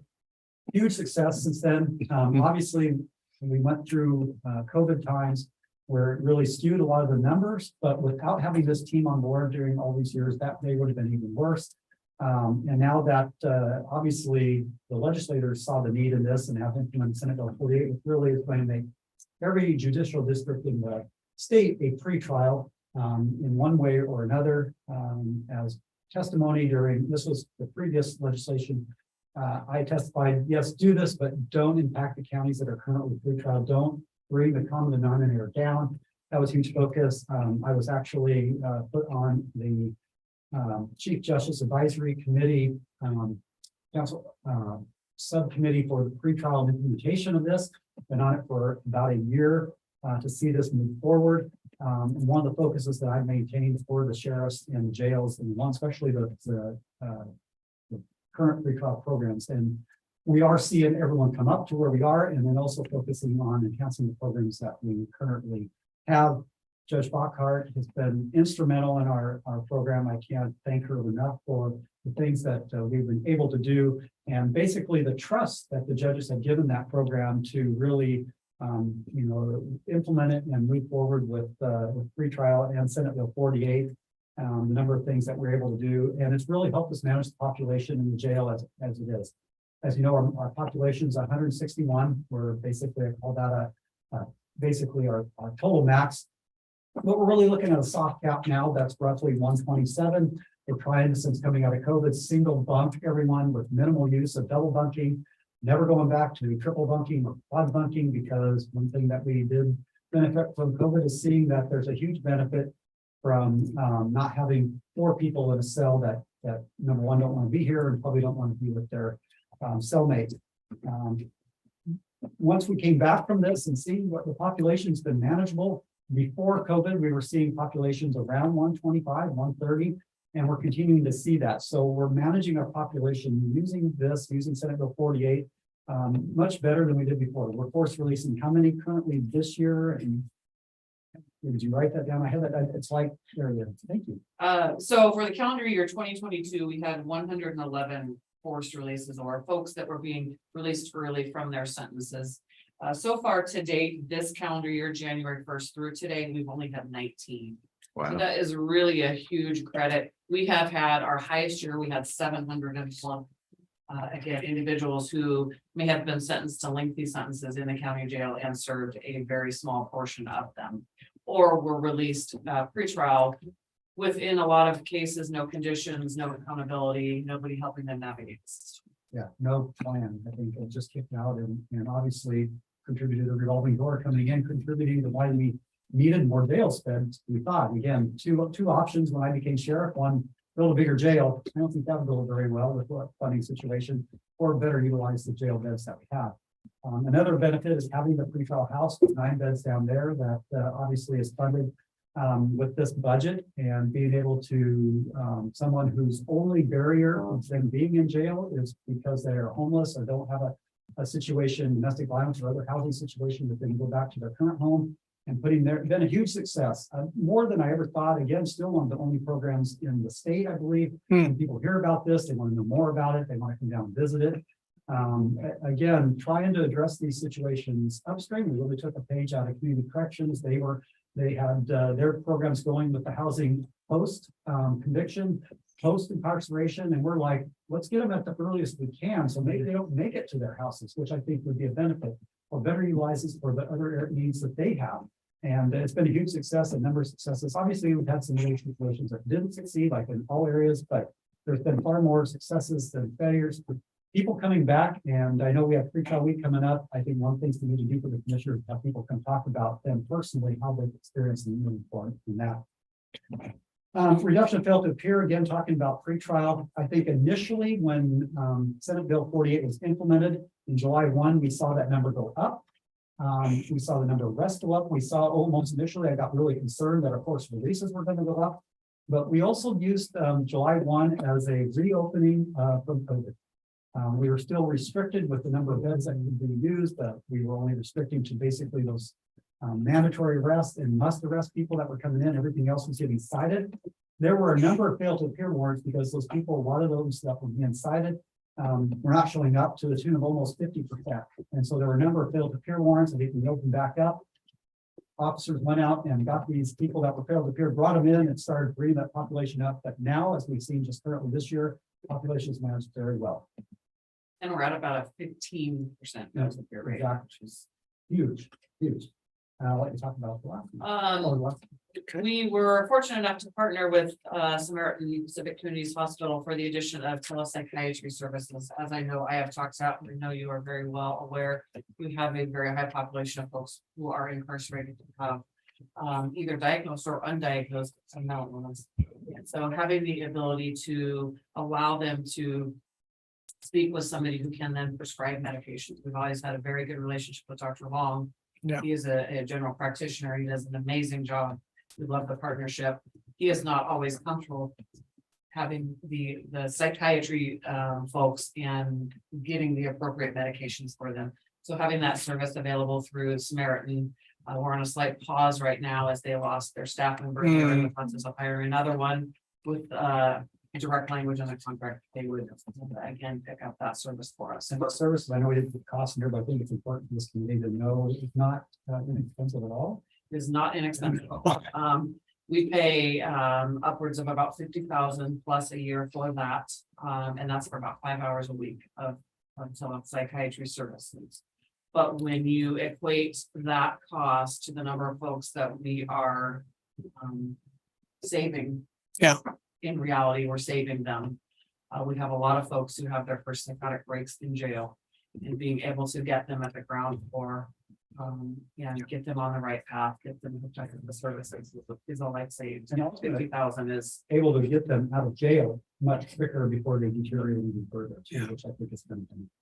And a question on the psychiatry is that 5 hours, a fixed time, or is it still even hard to get the psychiatrist? I mean, it just seems like So they're in it's a set such time. shortage. so it's at that time. So we Yeah. had, and it may change with the new person, but we had a set time on, it was Tuesday afternoons, Hmm. 1 to 5. So 4 hours until the psychiatry, but then it would give the doctor time to be charting. Yeah. They were doing all their chart notes within our electronic medical system as well. Initially, we're looking, outside locally, we're looking, there are a lot of services that can provide this, nationwide, it says telepsychiatry. it Yeah. doesn't have to be Local. And we were getting cost and not having local, and it's just, we won't be able to do it. We finally, and again, partnership with Samaritan and Dr. Ogden. Met with her, talked with, she's like, yep, we can make this happen, and started, and it's been again, one of those programs that I'm very glad we did, and again, one of the things it does is, and I don't know if we mentioned it, but it streamlines their treatment, that they can get this started in the jail, medication, and then transfer right back to Samaritan or our behavioral health once they get out of jail, so they have that seamless transition for the behavioral health. Hmm. And then a couple of years ago, I was contacted by the Oregon Health Authority and asked if the jail wanted to be kind of a pilot project for Narcan distribution to folks who are in need of those tools upon release from custody, be it for themselves, their family, anybody they may come into contact with. And I absolutely said, yes, we would love that. So we were very successful. They reached out again and gave us another $9,000 for Narcan. So I have purchased a large quantity and will be purchasing another here in the next few months. And what that allows us to do is not only provide that to our adults in custody when they're released from custody. It also allows us to keep our law enforcement partners in the community supplied with that so they can have it in their vehicles. It allows us to give it to our staff for use in their personal vehicles, their family.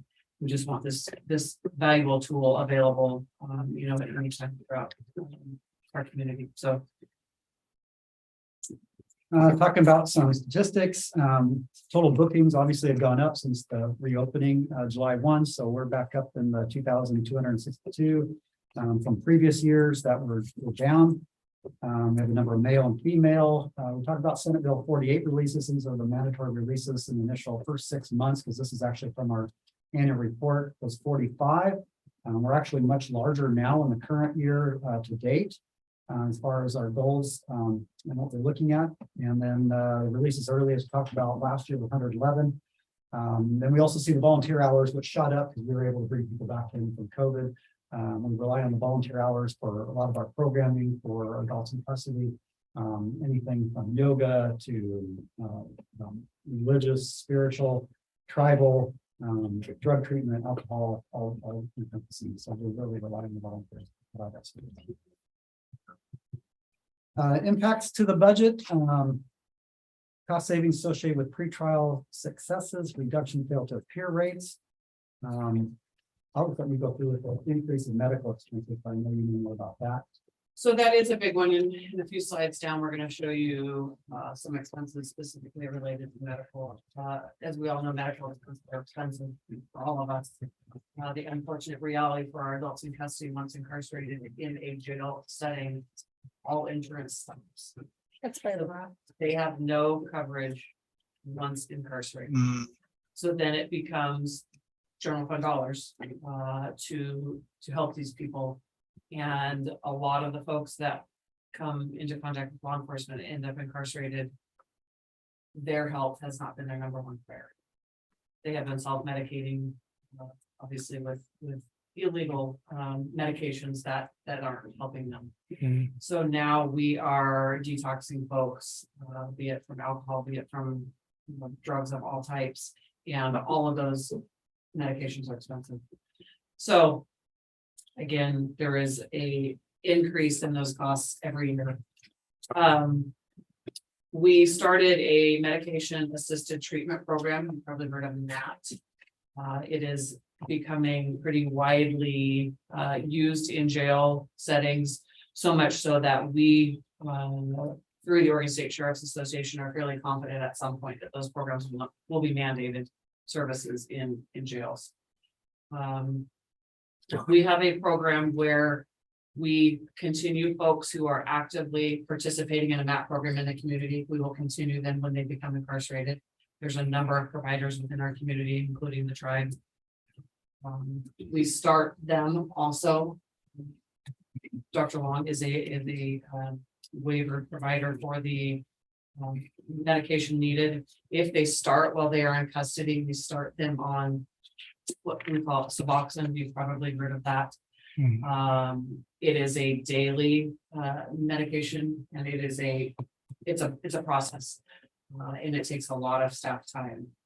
After 5 days, and if they are accepting of the drug, okay, meaning the body is taking onto it, okay, we will transition them to a Sublocade, which is a once every 28-day injection. Those are very, very expensive. They're about $1,500 per injection. We have spent about $99,000 on that program. Wow. In the current year. We know these programs work. We know they are expensive. Again, looking at the whole picture, the investment that we make up front, thinking about these folks are going to be out. They're not going to be incarcerated for the rest of their life. They are back out in our community, and we want to make them a better person when they walk out that front door. We do have some, and I included some language in here that about a proposal that we are and will be submitting to county administration regarding use of some opioid settlement funds to help fund this. Director Romero actually reached out to me today about that. So we're gonna, we actually prepared this before that reach out, but I believe that some or all that may be covered by those funds. Obviously, it meets the needs as Director Romero talked about with this. And obviously that will be a revenue boost to the general fund, not having to spend that nearly $100,000 a year. That would support treatment. Yeah, and that's just medication costs. So, Matt is not just, here's the medication and good luck to you. There's a lot of education, there's counseling that's required. There's very specific, a very specific process that goes into this program. So we have, again, providers within the community have stepped up and said, we want to help you do this. We don't want to charge arms and legs. So we're fortunate to have people within our very own community who want to help, but it is costly. It's a costly program. But once they enter the program with you, that will carry over Yes, when they leave. yes. Yeah, that's great. Some goals. Obviously, the goal is always to reduce forced releases. I think that when I became sheriff in 2016, saw that that's been 700+ number. That was been a goal to release forced releases, reduce forced releases, but do it the right way. And I believe we are headed that direction, and we continue to see those numbers go down. Continue community education relating jail operations. I think it's important for people to really know what goes on in there. Again, I know that I've talked a lot tonight, but I think it's important because it's a substantial impact to the county's budget. It's one of the largest, the jail itself is one of the largest. So I think it's important for education to go out how much that is costing. Restructuring our medical service to include for a team of for RNs. Now, we basically are currently budgeted for 2 RNs and then 2 CMAs, certified medication. It was a trial program that we did in the previous budget year to see if we could attract more people with qualifications and have 2 nurses and 2 medication aides. I don't think we ever got one hired.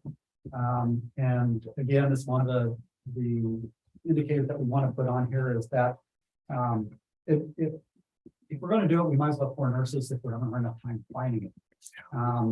We've also talked about that 2 nurses and then whatever kind of medically educated people we can get in there from EMTs up to nurses, we would try and then maybe work on a program to help them achieve their RN status in local community college. Get them in the door, start working with them at the low level. An EMT would be beneficial if we can get numbers, because right now what happens with just 1 nurse, obviously she's only here 40 hours a week if we don't work her to death, which we're trying not to do, so she stays. But also all the medication that is passed on to the adults in custody, the deputies have to do it. Well, they're not trained. They're trained, but they're not medically trained to be doing this, all the things, and they have so many other duties that they have to do. It's not ideal. It's one of the things I talked about the one-on-one meetings that the deputies come in and say, I just don't have to do this. I don't trust myself to be handing this out all the time. Yeah. And a lot of these adults in custody require medication 4 times a day. So you can see that we really need to get somebody in there to really take that responsibility off so they can focus other things. So ideally for RNs, our insurance provider CIS recommended that we should have 24/7 nursing coverage in our reduced liability. We can't even do that with 4 RNs, but we could come very close to at least having a large portion each day covered. We are doing a recruitment video. We're going to get out. We're going to really try to promote that position and what it does different from another nursing, because maybe people don't know until they actually see it. Our one nurse that we have is Emily has been just amazing and loves her position, what she does, and we want to give that to other people to show that this is different than any other, but can be so rewarding what they do. So one of the things we need to do. Contracting comes up with this often, contract for services. I've had Lieutenant Russell reach out. I'm really thankful now that we didn't do that as of recently, that we maintained doing this for the reason is just recently 6 sheriffs in counties and jails received notice from their contractual provider that they gave them 30-day notice that they were and gone. And so I can imagine the sheriffs we just had a conference up there, are very much stressing how are they going to provide their medical service? Sure. Well, I'm glad you told me that because I've had 3 different emails from 3 different counties asking me who we use, and I didn't really piece it together what happened until you That's told me. probably they're reaching out. Yep, sheriffs are reaching now out. that makes sense. Thank you. We had a long discussion at our meetings last Thursday at the river about that and what to do. There was one contract that was still going on. Our actual association council reached out to see if that would be, if maybe we could look at jointly filling in the gaps of those 6 that needed immediately. That provider said that they don't touch a contract unless it's 3 million or above. And then there's still a lot of things that they probably will put into the contract. So I'm glad we have the nurse we have, keeping the nurse we have, and hopefully promoting and getting others within house so that we obviously don't have to worry about a contract in a way like this and how to provide that. So obviously a county's liability significantly goes up if we don't have medical staff in our facility. And I think it's important for you to hear that, and I know you have heard that these positions are a struggle for, our team over at HHS and public health as well. When I reached out to these contract medical services, they're in the same boat. They said, sure, we'll sign a contract with you, but there's no guarantee we'll have people on those spots. So that's. And about where is that starting salary for an RN roughly? Oh, boy, an RN is.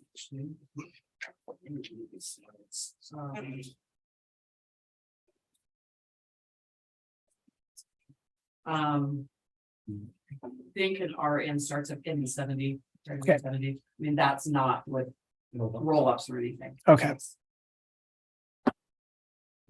Okay, thank you. Does your existing nurse have any ideas or recommendations for recruitment? So, part of, what we do is outreach. We're fortunate here to have a community college that has a very, impressive RN program. And so we are in that, we're in the program, we're there, we're presenting, we're talking about it. He does a great job of really, talking about the myths, working in a jail is scary, scary, scary. Yeah. I know she says it's actually not. She said, I feel more safe in a jail than I would in an emergency room. I know my patients, Mm, not walking into an unknown. We have the nursing students in their second year rotation to internships in our facility. We're just really trying to get out there to educate. This is a profession. That's a great profession. mm, There's a lot of benefits to this profession. But unfortunately, we have tried in the past. Students that graduate right out of RN and come into our world. It's challenging. Yeah. Because, unlike a doctor's office, there isn't always somebody else there. You're making Yeah. decisions, life-saving decisions like that, and you have to be ready to go at any time. Yeah. So really for us, having some at least basic skills already built up is. maybe a little intimidating for a new nurse. Just because there's that dynamic range in this particular application. And our customers, aren't always trustworthy. Mm, They don't want to tell the truth. And they are going to try and do anything to convince somebody they need something maybe they don't. Thank you. We talked about how expensive it is to run a jail, as you can see here, and that correction expense is not counting the medical, right? Correct. That's just for the jail. Obviously, people are expensive. We know that. I think it's, worthy that there are a lot of programs, as you've heard from the sheriff, that we provide within our office as well as within the jail. And there's a lot of programs that we do that are not funded at all with the general fund dollars. We use our commissary revenue to operate those.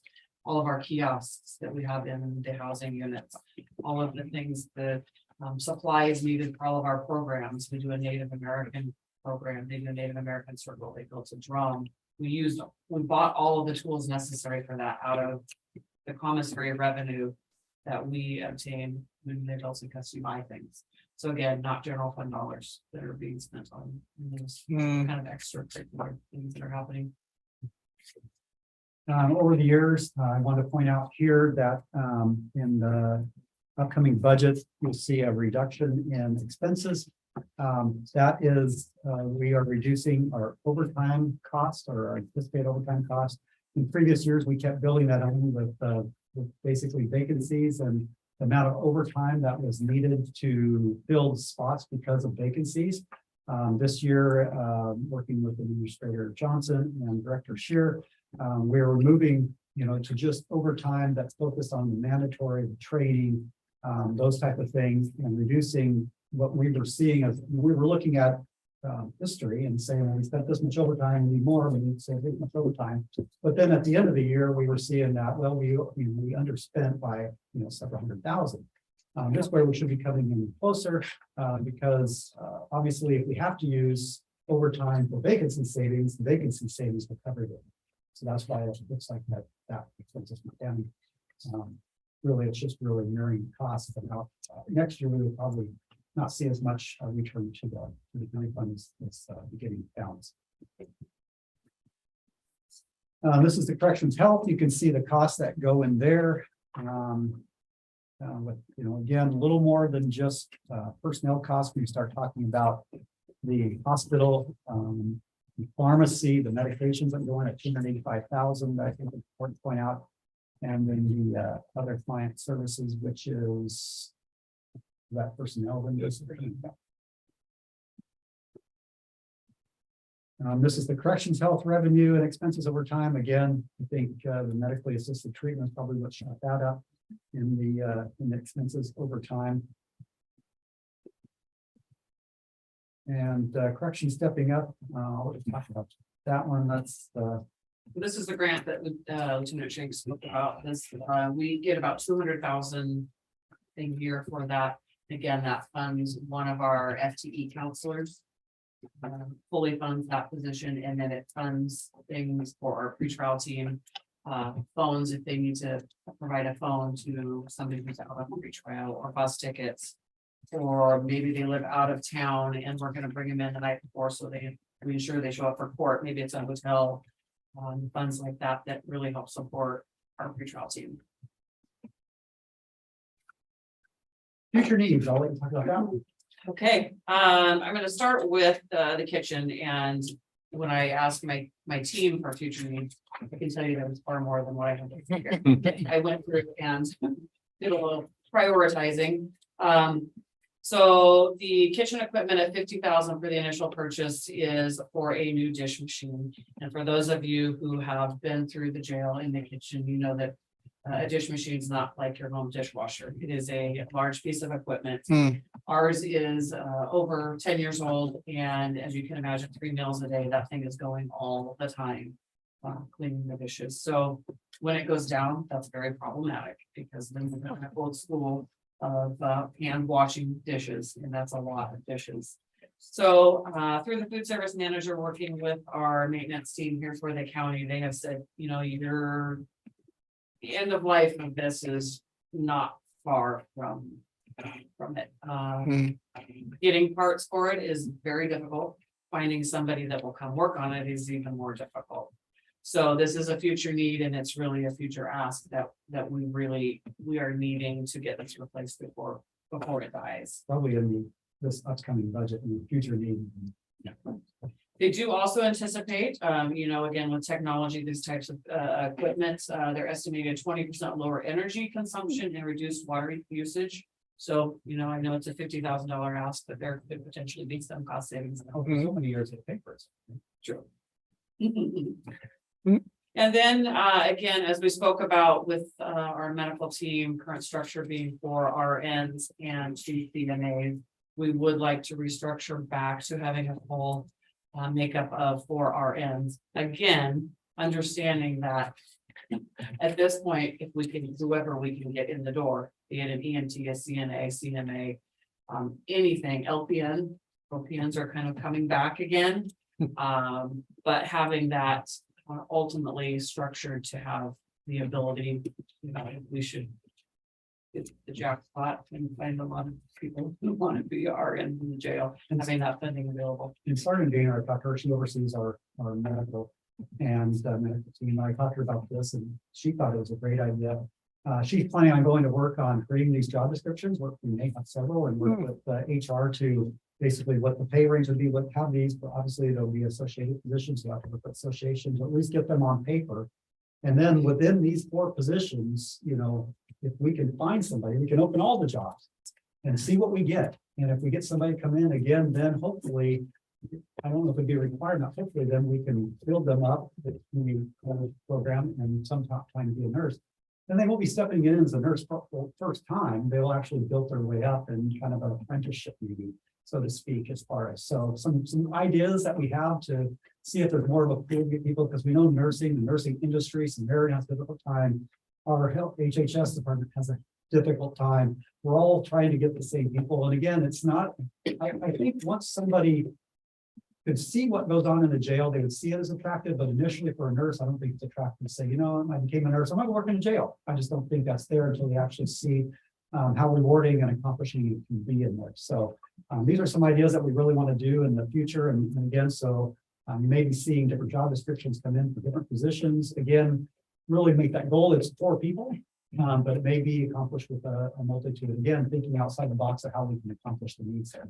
And we do have some, restrictions to what level of licensure we can have, because we do not have a doctor on site 24/7. So that does limit us in some degree. And some positions require that supervision oversight by an RN, which obviously we do have, but we just have to keep some of those licensure things in mind as we're building the team. And that's it. Thank you. There's hope. Yeah. There's a Thank you. Good day. Any questions? Okay. Yeah. Thank you, Lieutenant Russell. Area. Oh, there's our Marine. No, that's Deputy. actually something. Okay. We'll They find still- find a young- Gotta find it. So on to emergency management, and Lieutenant Shanks oversees the county's emergency management division. The Emergency Management Division is committed to leading collaborative countywide efforts inclusive of all partners in the communities we serve to ensure capability, obtaining help in emergency, and to protect, mitigate, prepare for, respond to, and recover from emergencies or disasters regardless of cause.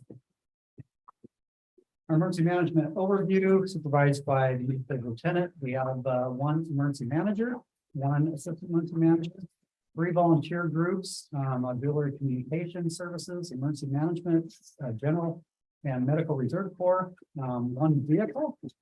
Services they provide: emergency preparedness, public information campaigns and events, emergency preparedness training, coordination with 4 internal and external community cooperators, coordination during local disaster response, support for neighboring areas during disaster responses, coordinates radio communication and infrastructure function. And I see a note down there. Did you want to touch on the volunteers? Yeah, just quickly, the volunteers that we utilize for those 3 areas and auxiliary communications, we have 70 volunteers that participate in that. 18 dedicated to just our emergency management division, and then our medical reserve corps has 48 volunteers. A lot during COVID and pandemic. Again, a shout out to our volunteers. We couldn't do the Mm. programs and what we have, especially during the disasters we've had since 2020 without them. Successes, I'll let you hit the successes. Thank you.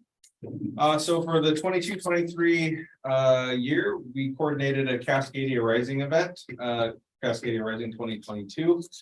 This was a week-long event, actually, that consisted of a substantial tabletop exercise. Jess, you remember how many people attended that? It was hundreds of people attended that. We held it at the Newport Armory. Talked about an event. We had local, state, federal partners all in attendance. It was a very successful event. And then we did an outside event too, where we actually presented a field response presentation. We utilized the county commons property to do that. You can see some overhead shots of that, the tents that are set up. We had our mobile command posts. We had our internal tents where we were running a on-site emergency operations center. Got our auxiliary communications teams out there. We came out with a lot of lessons learned and a lot of new procedures developed, and better efficiencies built in for a better and more efficient response to events in the future. Also hosted 2 large readiness fairs in the county, one in Newport, one in Lincoln City for our community members, where we bring a lot of vendor items in, opportunities for citizens to come hear presentations, see a lot of things that they can purchase low cost for themselves, for their homes, and for their families, to be prepared and safer moving forward. Also coordinated in-person Cascadia earthquake they also coordinate in-person Cascadia earthquake presentations and wildfire presentation series throughout the county. That is held at several different locations in all areas of the county. There's several different groups. We have very good turnouts for those on a regular basis. One thing I can say about doing these, and preparedness has always been a part of emergency management, clear back to when I did it, after Jim Foley.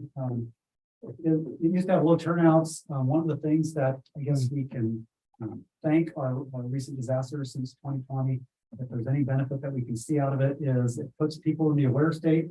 So when we have these readiness events and preparedness events, people come out and pay attention now. And I think that's important to prepare them because it's going to help when another disaster happens again in the county. So for the people in the aware state, they're like, you know what, I guess wildfire can happen here. Maybe I should go to this presentation so I can learn more things that happens in my neighborhood. And then finally, kind of as a result of the Echo Mountain wildfires that we were faced with 2020, the county, we focused a lot on our radio communications needs in the county, and we've received or been awarded $2.4 million from multiple public safety radio communications enhancement grants moving forward to enhance our public communications in areas that we definitely need. We provide that service for basically all first response agencies for the most part in the county. I don't think that's even highlighted enough that that public safety communication for fire, medical, police in the county is all basically coordinated through our emergency management division. And we rebuilt it way back when I was in Lieutenant Shanks' position. Obviously, again, a disaster shows a weakness in it and things that we need to do. We're very fortunate to get this funding, a large portion of that coming federally and from Senator Merkley's office specifically and directly to us to really enhance that for when the event happens again. And again, there's a lot of donation. We actually had a separate fund that's coordinated out of this that public safety agencies pay into to help offset the cost. We receive grant from certain towers, so a lot goes in the budget to coordinate that. But we don't still get enough money to do systems upgrades that are badly needed. So this money is to be Continued successes. We had a successful response to the January 15, 2022 visit tsunami that came from the kingdom of Tonga Islands. Thank you. And we know that some of our local communities were impacted by that. Depot Bay was impacted in their port as well as others. But we were able to staff our emergency operations center and call center in case an emergency declaration was made and we needed to stand that up. We sent rapid notification information out to our at-risk communities through our Lincoln Alert notification system. We canvassed at-risk communities in person, including public beach accesses and posted alert notifications throughout the county prior to that event impacting us. Okay. Let's see. Also, we developed a government go-kit concept for our city, county, and tribal emergency operations centers. Basically, I think you went backwards once. I didn't finish this. Okay. Tsunami, basically what they are is tsunami response kits. Yeah. Jess, maybe you could help me with that one. Thank you, because she worked specifically on emergency. Yeah, so I'm over here just beaming because I was the assistant emergency manager, and while it was so much work, it was my absolute pleasure to participate in the Cascadia Rising activities. So those kits were really designed. It's kind of like the worst day of your professional life, right? The internet's out, everything's broken up. What on earth do I do? So these kits were really personalized for the agency or the entity that would be responding. It would have your continuity of operations, your ICS forms, sort of what are the next steps, and then really personalized, our emergency contact information would look different than City of Newport or their procedures and things like that. So, and then also local maps. I can't emphasize that enough, right? Knowing, obviously we know where our hospitals are, but different details about routes, what are the priority roads to be cleared, things like that. Thank you. Nice, thank you. Two more, development of new catastrophic event situational reports for transmission via amateur radio. That's one of the things that we learned and benefited from the Cascadia Rising event. More clear, concise radio dissemination for our ACS volunteers when an event happens and we need to make requests throughout the state. Again, that may make several jumps to get to the final destination of where we need that information to get through and how that system works. They've developed a form that can be used at all those steps, so everyone's talking the same language and it's more efficient. Finally, implemented a new digital inventory management system. This is the Easy Inventory System software that we purchased. It's to track and check in and out of all emergency supplies during an event or to other jurisdictions when they're needed. So a much more efficient way for us to track and know where all of our supplies are for the county. Yeah. 2023-2024 goals. We'd like to update our community wildfire protection plan and public safety radio communications plan. Again, a lot of these are tied to funding needs, right? Our radio communications, when we ask for funding for those, we have to have an updated radio communications plan that shows that we need the things that we're asking for. So those are things that we maintain and keep updated on a cyclical basis to ensure that we are prepared for when funding opportunities arise. Also provide opportunity to train additional community or county personnel to support the Emergency Operations Center during emergency declarations. This is something I worked on with Commissioner Jacobson. She's committed to wanting to build out the capacity in our county. And you'll see in a future slide of what I believe our future needs are for emergency management and why I need that, or I believe we need that for this county. And I think it's beneficial, but this is one way to augment that and provide additional capacity and much needed for a county of our size that relies heavily on a limited personnel numbers to respond to these kind of events. Then finally, finalize inventory management implementation with assessment and restructure physical storage locations. Again, storage is always an issue in the county. We know that. We've done a very good job of trying to be creative, renting spaces throughout our communities to house a lot of our stuff, but we still have issues with a lot of equipment such as equipment trailers and things like that that still remain in outdoor conditions in the coastal environment, and we need to find better spaces for them so they last longer. So just look at expenses as we've done, personnel cost and other services that go into providing emergency management. And then the expenses and revenues over the years, obviously, we expended more with COVID and then fires going into 2021. So there were a lot more costs coming out of emergency management during those years. I don't believe we made our budget during those times. We made budget amendments to do it, but as you can see, it's trailing back down to where it should be. Hopefully, knock on wood, no more disasters. I'll knock that. Are you knocking? Future needs, I'm gonna let you please.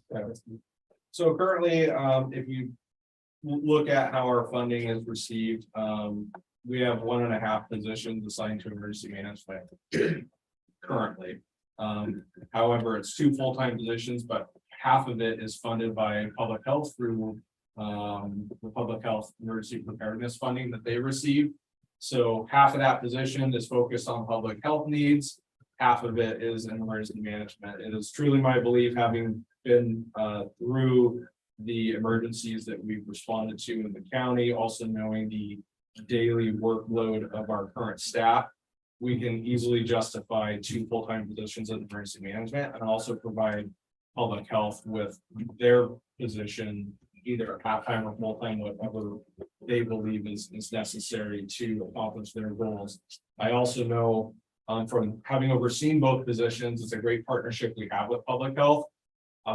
But I know what their demands are and their needs are to accomplish their work as well in the emergency preparedness realm. And it's over that half-time position, which really condenses the time we have for our emergency management needs just in the general county function. So that is not an ask today. That is future needs that are just being identified and looking at for future. And I know this isn't just us across the state. Again, I talked about our meetings with the sheriffs and specifically the sheriffs, the ones that have emergency management, have a command council that we talk about this. With everything that's gone on, they're seeing this statewide. There's been some legislative movements to bring funding directly to counties. It didn't go through this time, but I hope it keeps coming back and giving an option to do it. Emergency Management Preparedness Grant, EMPG funding isn't adequately, it's only a 50% match. It has been for years. But it's even reduced. It's not covering 50% of our program. Even close to that. It's 85,000 roughly revenue coming in. And it seems to be going down. There's too many people trying to get a piece of that pie. The state has taken a lot of funding. There's been a lot of controversy over that. I don't see that being able to provide what we need, but maybe other areas that can help to do it. So we need to look together to try to fund this important position to get this in preparation. Obviously, another disaster. I think we've really learned, but through the last couple of years that what this needs and public health needs moving forward. I remember back again when I did emergency management for 2 years, when I was the administrative lieutenant during county budget shortfalls. Emergency management grant, the MPG grant was plentiful. They were calling me saying, spend more, but we had a 50% match, and during that time, counties didn't have that to even put up the match. And, but they had plenty of money, and that has completely changed on let's do just to kind of give you a statewide where that funding is going, that we're not even getting close to paying for half of what that program needs. Yeah, and the sheriff brought up that point, we did have 2 positions years ago at one point in emergency management, and that's what we were trying to get back to moving forward. Also, I just wanted to point out, the slide we made is the cost of a very high conservative cost of what it would be to have at the assistant emergency management position. I've done a lot of thinking about that since we put this together. I don't think it necessarily needs to be in another assistant emergency management position. Again, we look at how we can best utilize funding. It could be a preparedness position that could be scaled at a lower level as well than what our 2 positions are currently at within the county. So we could have cost savings there. So I think that number is relatively high. But we wanted to have a starting point to just get it onto the presentation and share with you. I think other considerations to look at them, maybe look at our city partners, at least the bigger ones, Newport, Lincoln City, fund some type of emergency management. And maybe we can coordinate those efforts together. Washington County has it coordinated with all the cities. They basically have one program that helps with the efficiencies of spreading that work among everyone. So maybe it's discussions between myself, commissioners, and the city leaders to see if maybe that's something we can accomplish, having this position with actually no more costs of the county too. And the tribe as well. And the tribe as well, yes, absolutely. Thank you for reminding that. Mhm. That's it for you, unless there's any emergency management questions. Okay, well, you're doing good. I'm If you haven't heard me talk enough, you can look at our annual report, which is very comprehensive. Chair. for our Very strategic comprehensive. plan with a lot of this information that's taken from. Thank you, Lieutenant. Yep, thank you, Lieutenant. And that's my contact information, once there are questions. Thank you very much. Thank you, sir. for- Thank I know you. I took a long time. I didn't expect to take this much, to be honest, as I did kind of a dry rehearsal with our community advisor group. And Yeah. went much quicker, but I think I was glossing over some things that I want to focus with this group more on, and I knew that they knew a little bit more about it. But thank you for your patience. Thank you for your interest. You can see that I have a great team that makes it so rewarding for me to come to work and see all the great work that they do. To have an opportunity, I know this was specific to budgets, but all these things cost money, so it's all related to a budget, but it also is an opportunity for us to publicly show what we're doing and what we're using this money for. And again, public safety criticized or commented on is one of the largest absorption of the county general fund. Sheriff's office specifically at a large percentage, which I know the general fund is something that we're so critical of and conservative of as far as there's uses and a lot of needs to do it. So I appreciate the time that I've been able to provide this to you. Yeah, and Sheriff, before you go, I do want to say too that I appreciate that you identify and do measure your services, so after taking Citizens Academy, Jess, how many hours total did we run in Citizens? 16 hours. So 16 hours. I know that you're hustling through this information and that's condensed. Citizens Academy is condensed. So I really appreciate that. And it is thorough, but that should be commended. And I think you're doing your due diligence there and I recognize it. I have Appreciate it a one lot. last question, which is, did Commissioner Miller graduate from the Citizens? Did he ever have to stay after? Homework. It was a model student. Oh, Good, good. dang it, because I gotta look at that next year, so. And so thank you. Well done. Now, before we move on, we're heading into community justice, Director Campa. And just to be clear, District Attorney Danforth, you are comfortable moving to Thursday? Okay, because it is taking more time maybe than we anticipated for all of these presentations. So thank you for your flexibility on that. Before we move into Director Campa, does anyone need a quick break before we move into this? Okay. Okay. Okay. All right, very good. Yeah, I'll get you water. Okay. Okay. Just put the refrigerator in there. We don't have cold water, but we do have bottled water. Oh, no, there might be in the fridge. He's got it. Okay. I offered everybody candy, but not water. That was poor style. He's getting you one. then. Does anyone else want a water? I'm up. Well. Anybody, need okay, anything? all right.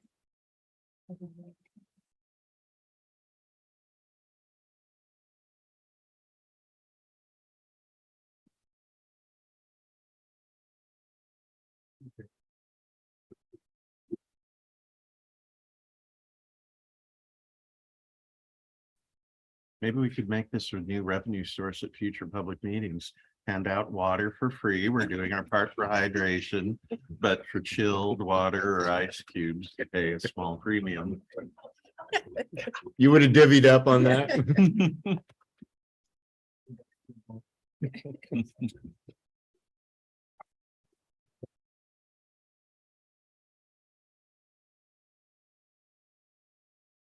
And quick introductions too, before we get started, Angela.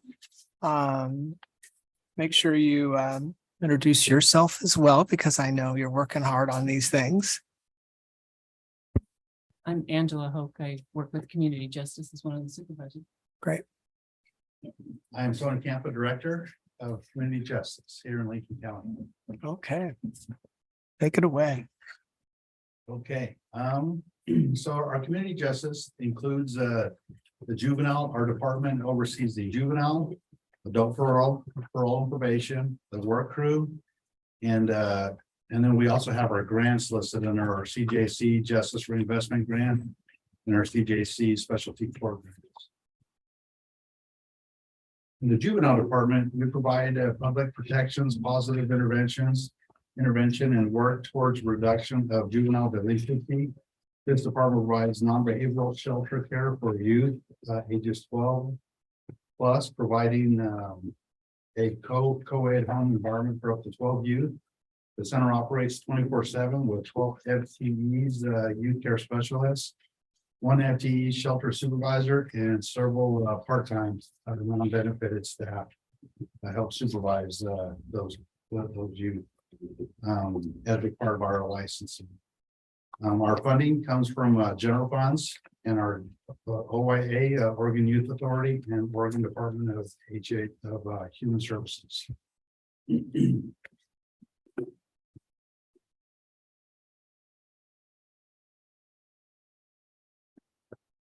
of our accomplishments that we've accomplished in 22-23 has been partnering with the school district to provide prevention education. And we have been spending a minimum of 1 day a week, each week at each of these schools at the Taft Middle High, Newport Middle High, and Waldport Middle High.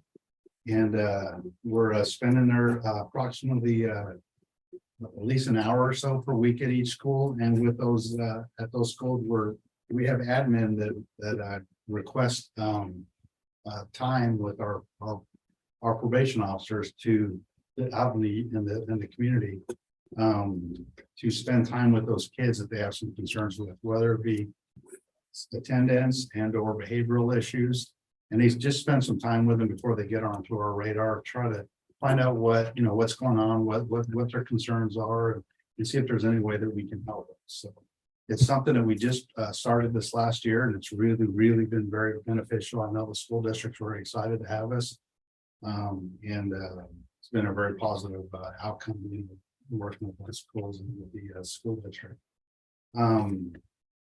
We also did a series of school assemblies at the Newport Middle School and Eddyville with the Phoenix Wellness on drug awareness. We did a series of classes during this past year. So something we've been doing, we're going to build upon it. This was our first year. Come next year, we're really going to hopefully be able to implement and really kind of do some more things with the school. I think it's been a really positive thing.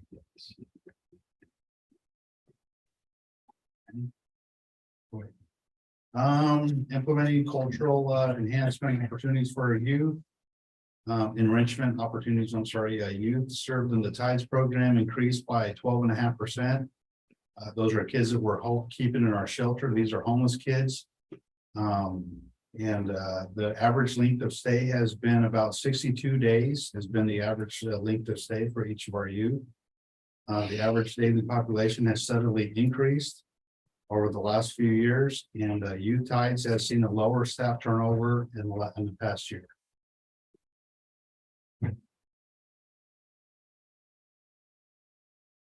We've really focused on this is our future, we're really focused on reducing our detention bed usage to enhance youth services. We're really increasing our prevention services, continue to move away from culture of punishment and confinement, and to provide support so our youth can thrive in home-like settings in their community. We assist youth with making stable connections with supportive adults and opportunities. Any questions on the juvenile side real quick, or is there? I have one comment, if that's all right. Mm-hmm. In our budget, but. Slash website, we still have the juvenile listed as juvenile detention and shelter, and given that we actually no longer have a detention facility in Lincoln County, I would Good suggest we catch. go ahead and remove that from both the table of contents and then also on page 146, it says juvenile detention and shelter, and we should probably just rename that Youth Tides or juvenile shelter, or whatever, but I think the detention part should come out since Gotcha. we no longer fund a detention facility. There. Yeah, Okay. Youth Tides is what we've gone to. Okay, so we need to change that, the budget book and the accompanying website for that. Okay, thank you. Any questions? No, thank you. On the adult parole and probation, we supervise adults who have committed felonies and specific misdemeanor crimes that have been placed under community supervision by the courts. We are employing a focused supervision model and prioritizing supervision resources following proven evidence-based models that concentrates resources on medium and high-risk individuals. 62% of our individuals in Lincoln County are classified as high or medium risk using quantitative risk prediction tools. Our funding sources to pay for this is a state government in partnership with county operated parole and probation departments. Funding for these functions come from the Department of Corrections. General funds supported locally desired public safety functions. We have 1.3 FTEs that help support for our local probation. May I ask a question, Director? If I may, on the 62%, what is that relative to the state and or other counties? Is that a fair question? It's a bad question. I apologize. Covered in one of our next slides. Or am I ahead of the game No, here? 62% of the people we supervise. of our are highs and population. mediums. I misunderstood. Thank you. Hmm, Well, Yeah, Thank that's you. our- Thank you. Of My bad. 400 and something offenders that we have in our current, probation here in Lincoln County, we have about 400 and I think it's 411. So Okay. that we currently have on felony parole and or probation in our county right now. And of those, 62% of them Gotcha. fall into that medium or high. I was looking at something totally on the other side. Thank you. Appreciate it. So the Appreciate the clear up. other percentages would be low. lower. Yes. Thank you. Yeah. Thank you, Chair. you bet. The population of adults on supervision in Lincoln County as of 7/1/2022, 365 felony supervision and 73 misdemeanor supervision. Focusing resources on evidence-based practices with the goal of reducing recidivism within Lincoln County, increasing the number of downward departure plans to reduce prison bed usage. So we've really focused with the assistance of the DA here to put our offenders in the downward departure program versus the other alternative would have been sending these individuals to prison. So what we're doing is really focusing our attention on trying to keep those individuals, keep them closely monitored based on the risk monitor or factors and those type of things, and ensuring that we're providing that public safety by by meeting the needs of those individuals by providing full wraparound services and all the other type of things. that we do. The outcome measures for high and medium risk level supervised individuals, employment. This is our outcomes compared to the state. We have an employment rate of 70% versus the statewide baseline is at 46%.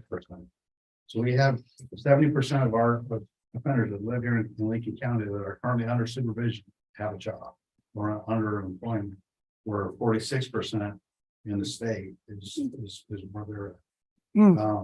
Actively in treatment, we are at 58% versus statewide baseline is at 28%. That 58%, if they're not currently in treatment, it's either they're absconded or they're having other types of issues, or they can't pay or they've already successfully completed treatment. But we're at a higher level of in treatment than what the state line baseline is at 28%. Restitution victims payments, we are at 67% versus the statewide baseline is at 17%.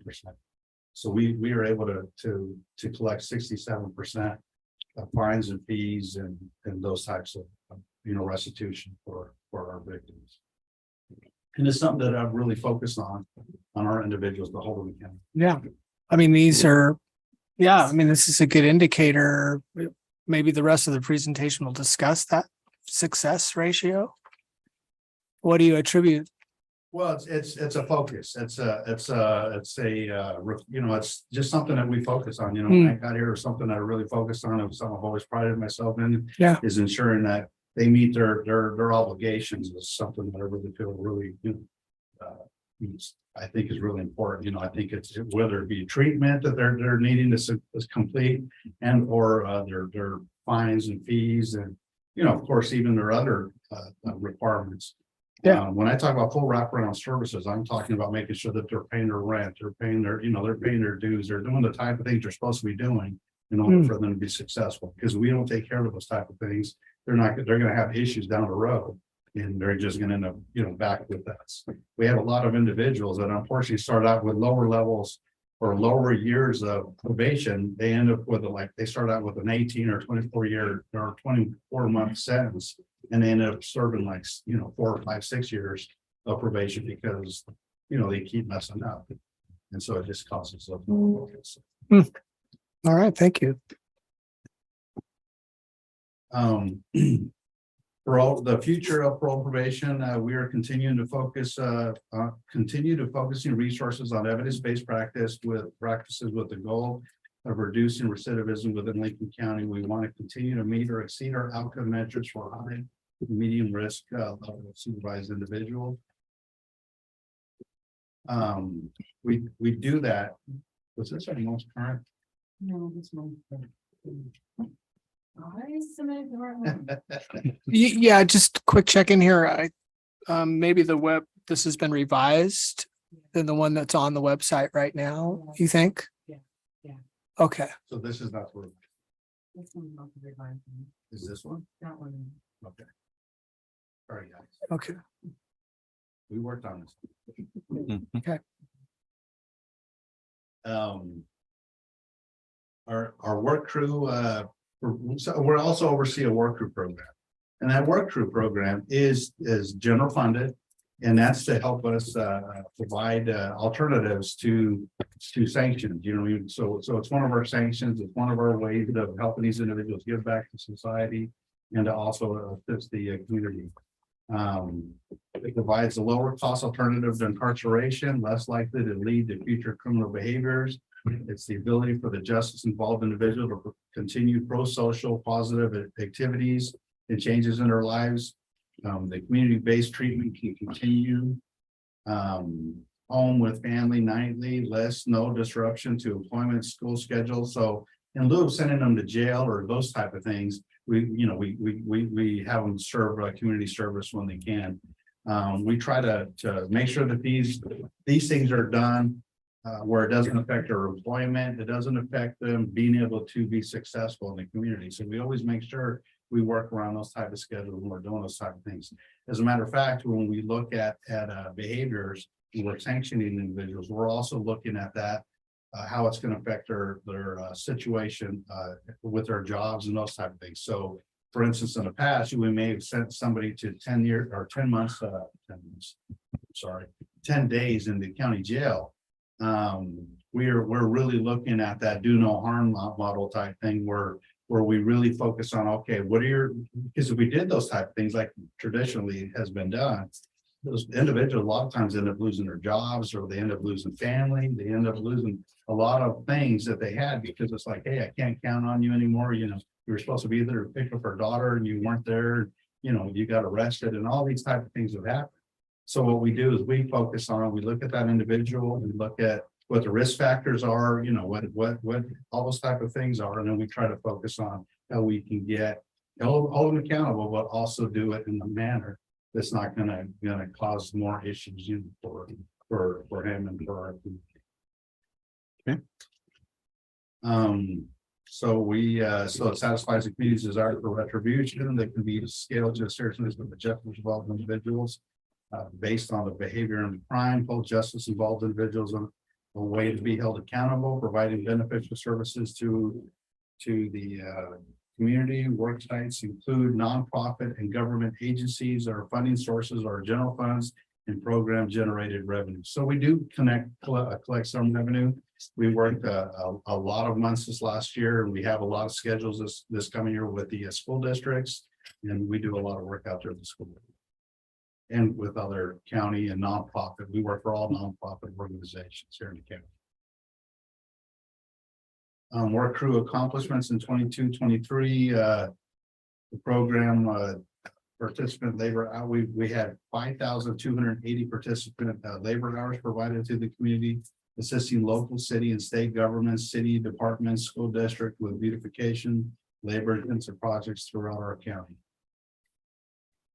Our future, we want to continue to use evidence-based risk factors, practices to deliver sure, swift, graduated sanctions to promote behavioral change while using best practices.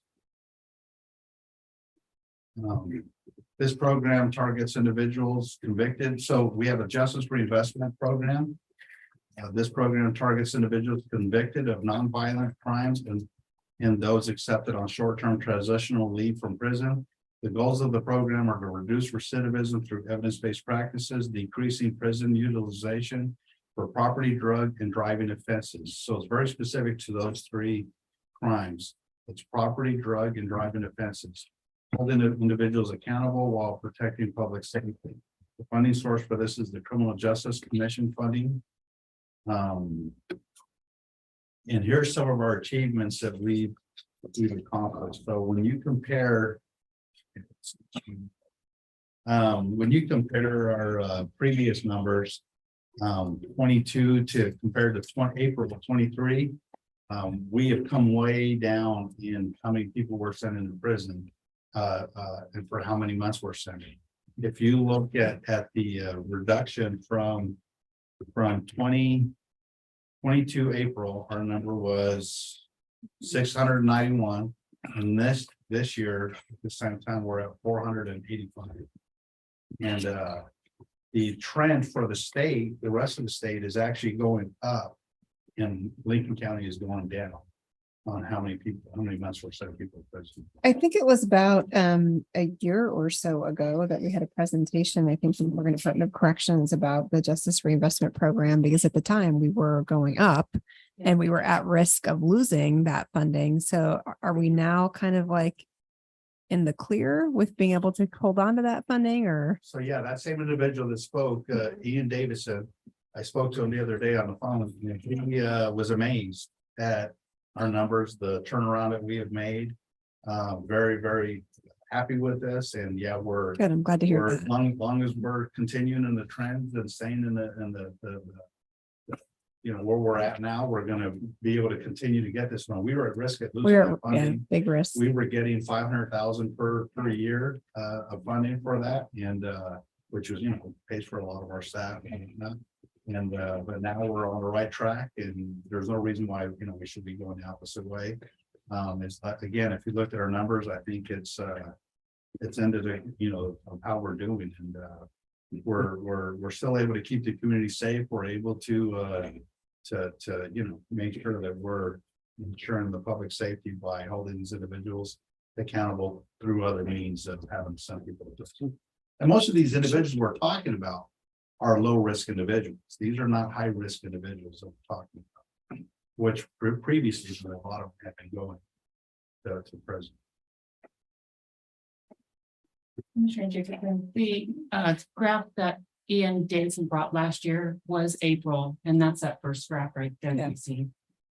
That one. Yep. And so, and really, we're just looking at the last little bit of each graph, Mhm. this area. So if you compare it to that area on that same graph, you can see the drop that we had. So the yellow is Lincoln County. The yellow is Lincoln County. That red is the baseline. That's how many, that's where the state wants us to be. At that or below. And if you look at Lincoln County, we've been for several years way over that red line.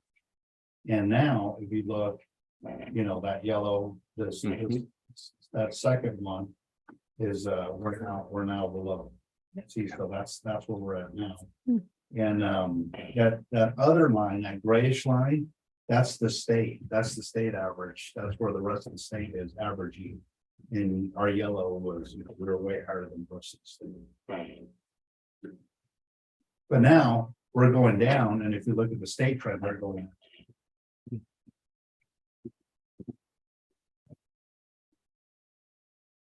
The justice reinvestment future, we want to continue working towards keeping prison intakes at or below baseline, which is that red line that we talked about.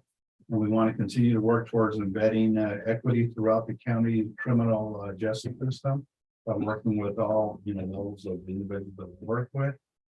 Our specialty courts are problem solving courts that operate under a specialized model to provide court-directed supervision and mandated treatment to nonviolent individuals with substance use or mental health issues underlying their criminal behavior. Our funding source is a criminal justice commission grant. The application process started in March with due dates in April and June. There are 3 competitive grants were submitted for this 3 specialty courts in our county. And our general funds do support a half-time position in our drug court.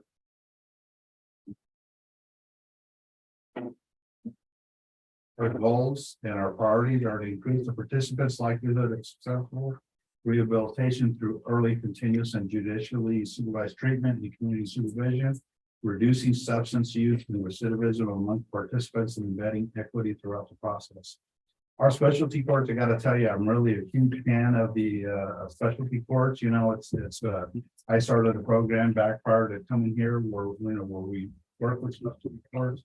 And here in our county, we are averaging, we have about 80 participants in our specialty courts. And if you compare us to other local counties, hearing the Judge Bockhart talking about it today, all the other local counties around us they have about a third of the type of people in their specialty courts.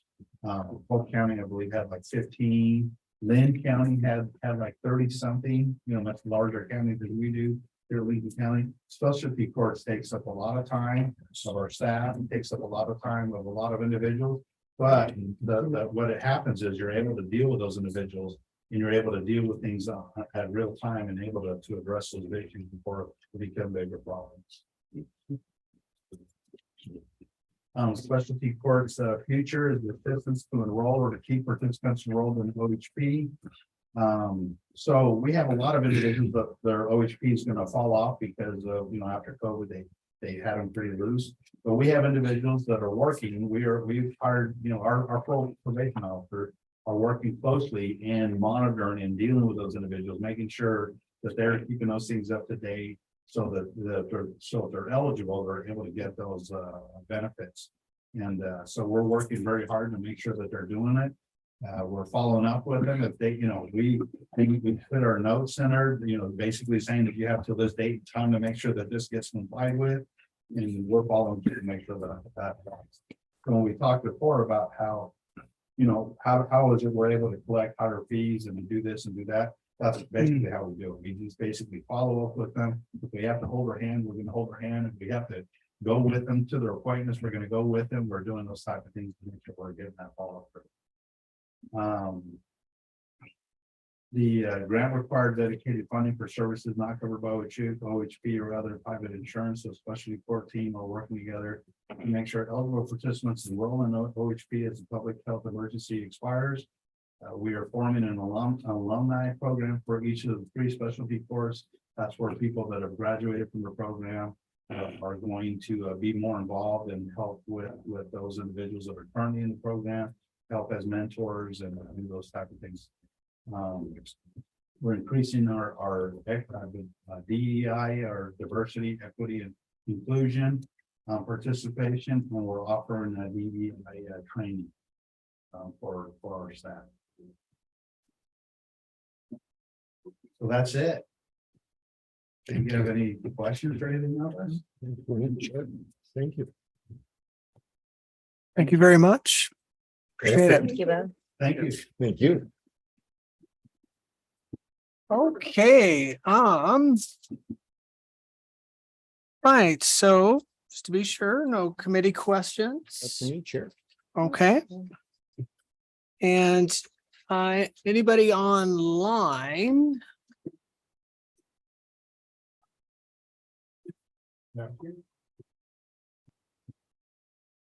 Okay.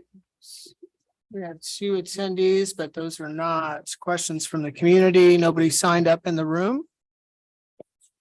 Okay, all right, be reminded that we will continue on May 25th at 6 p.m. Tomorrow, we will be in the city of Siletz at 5 p.m. for the Siletz Enhanced Law and Service Special District.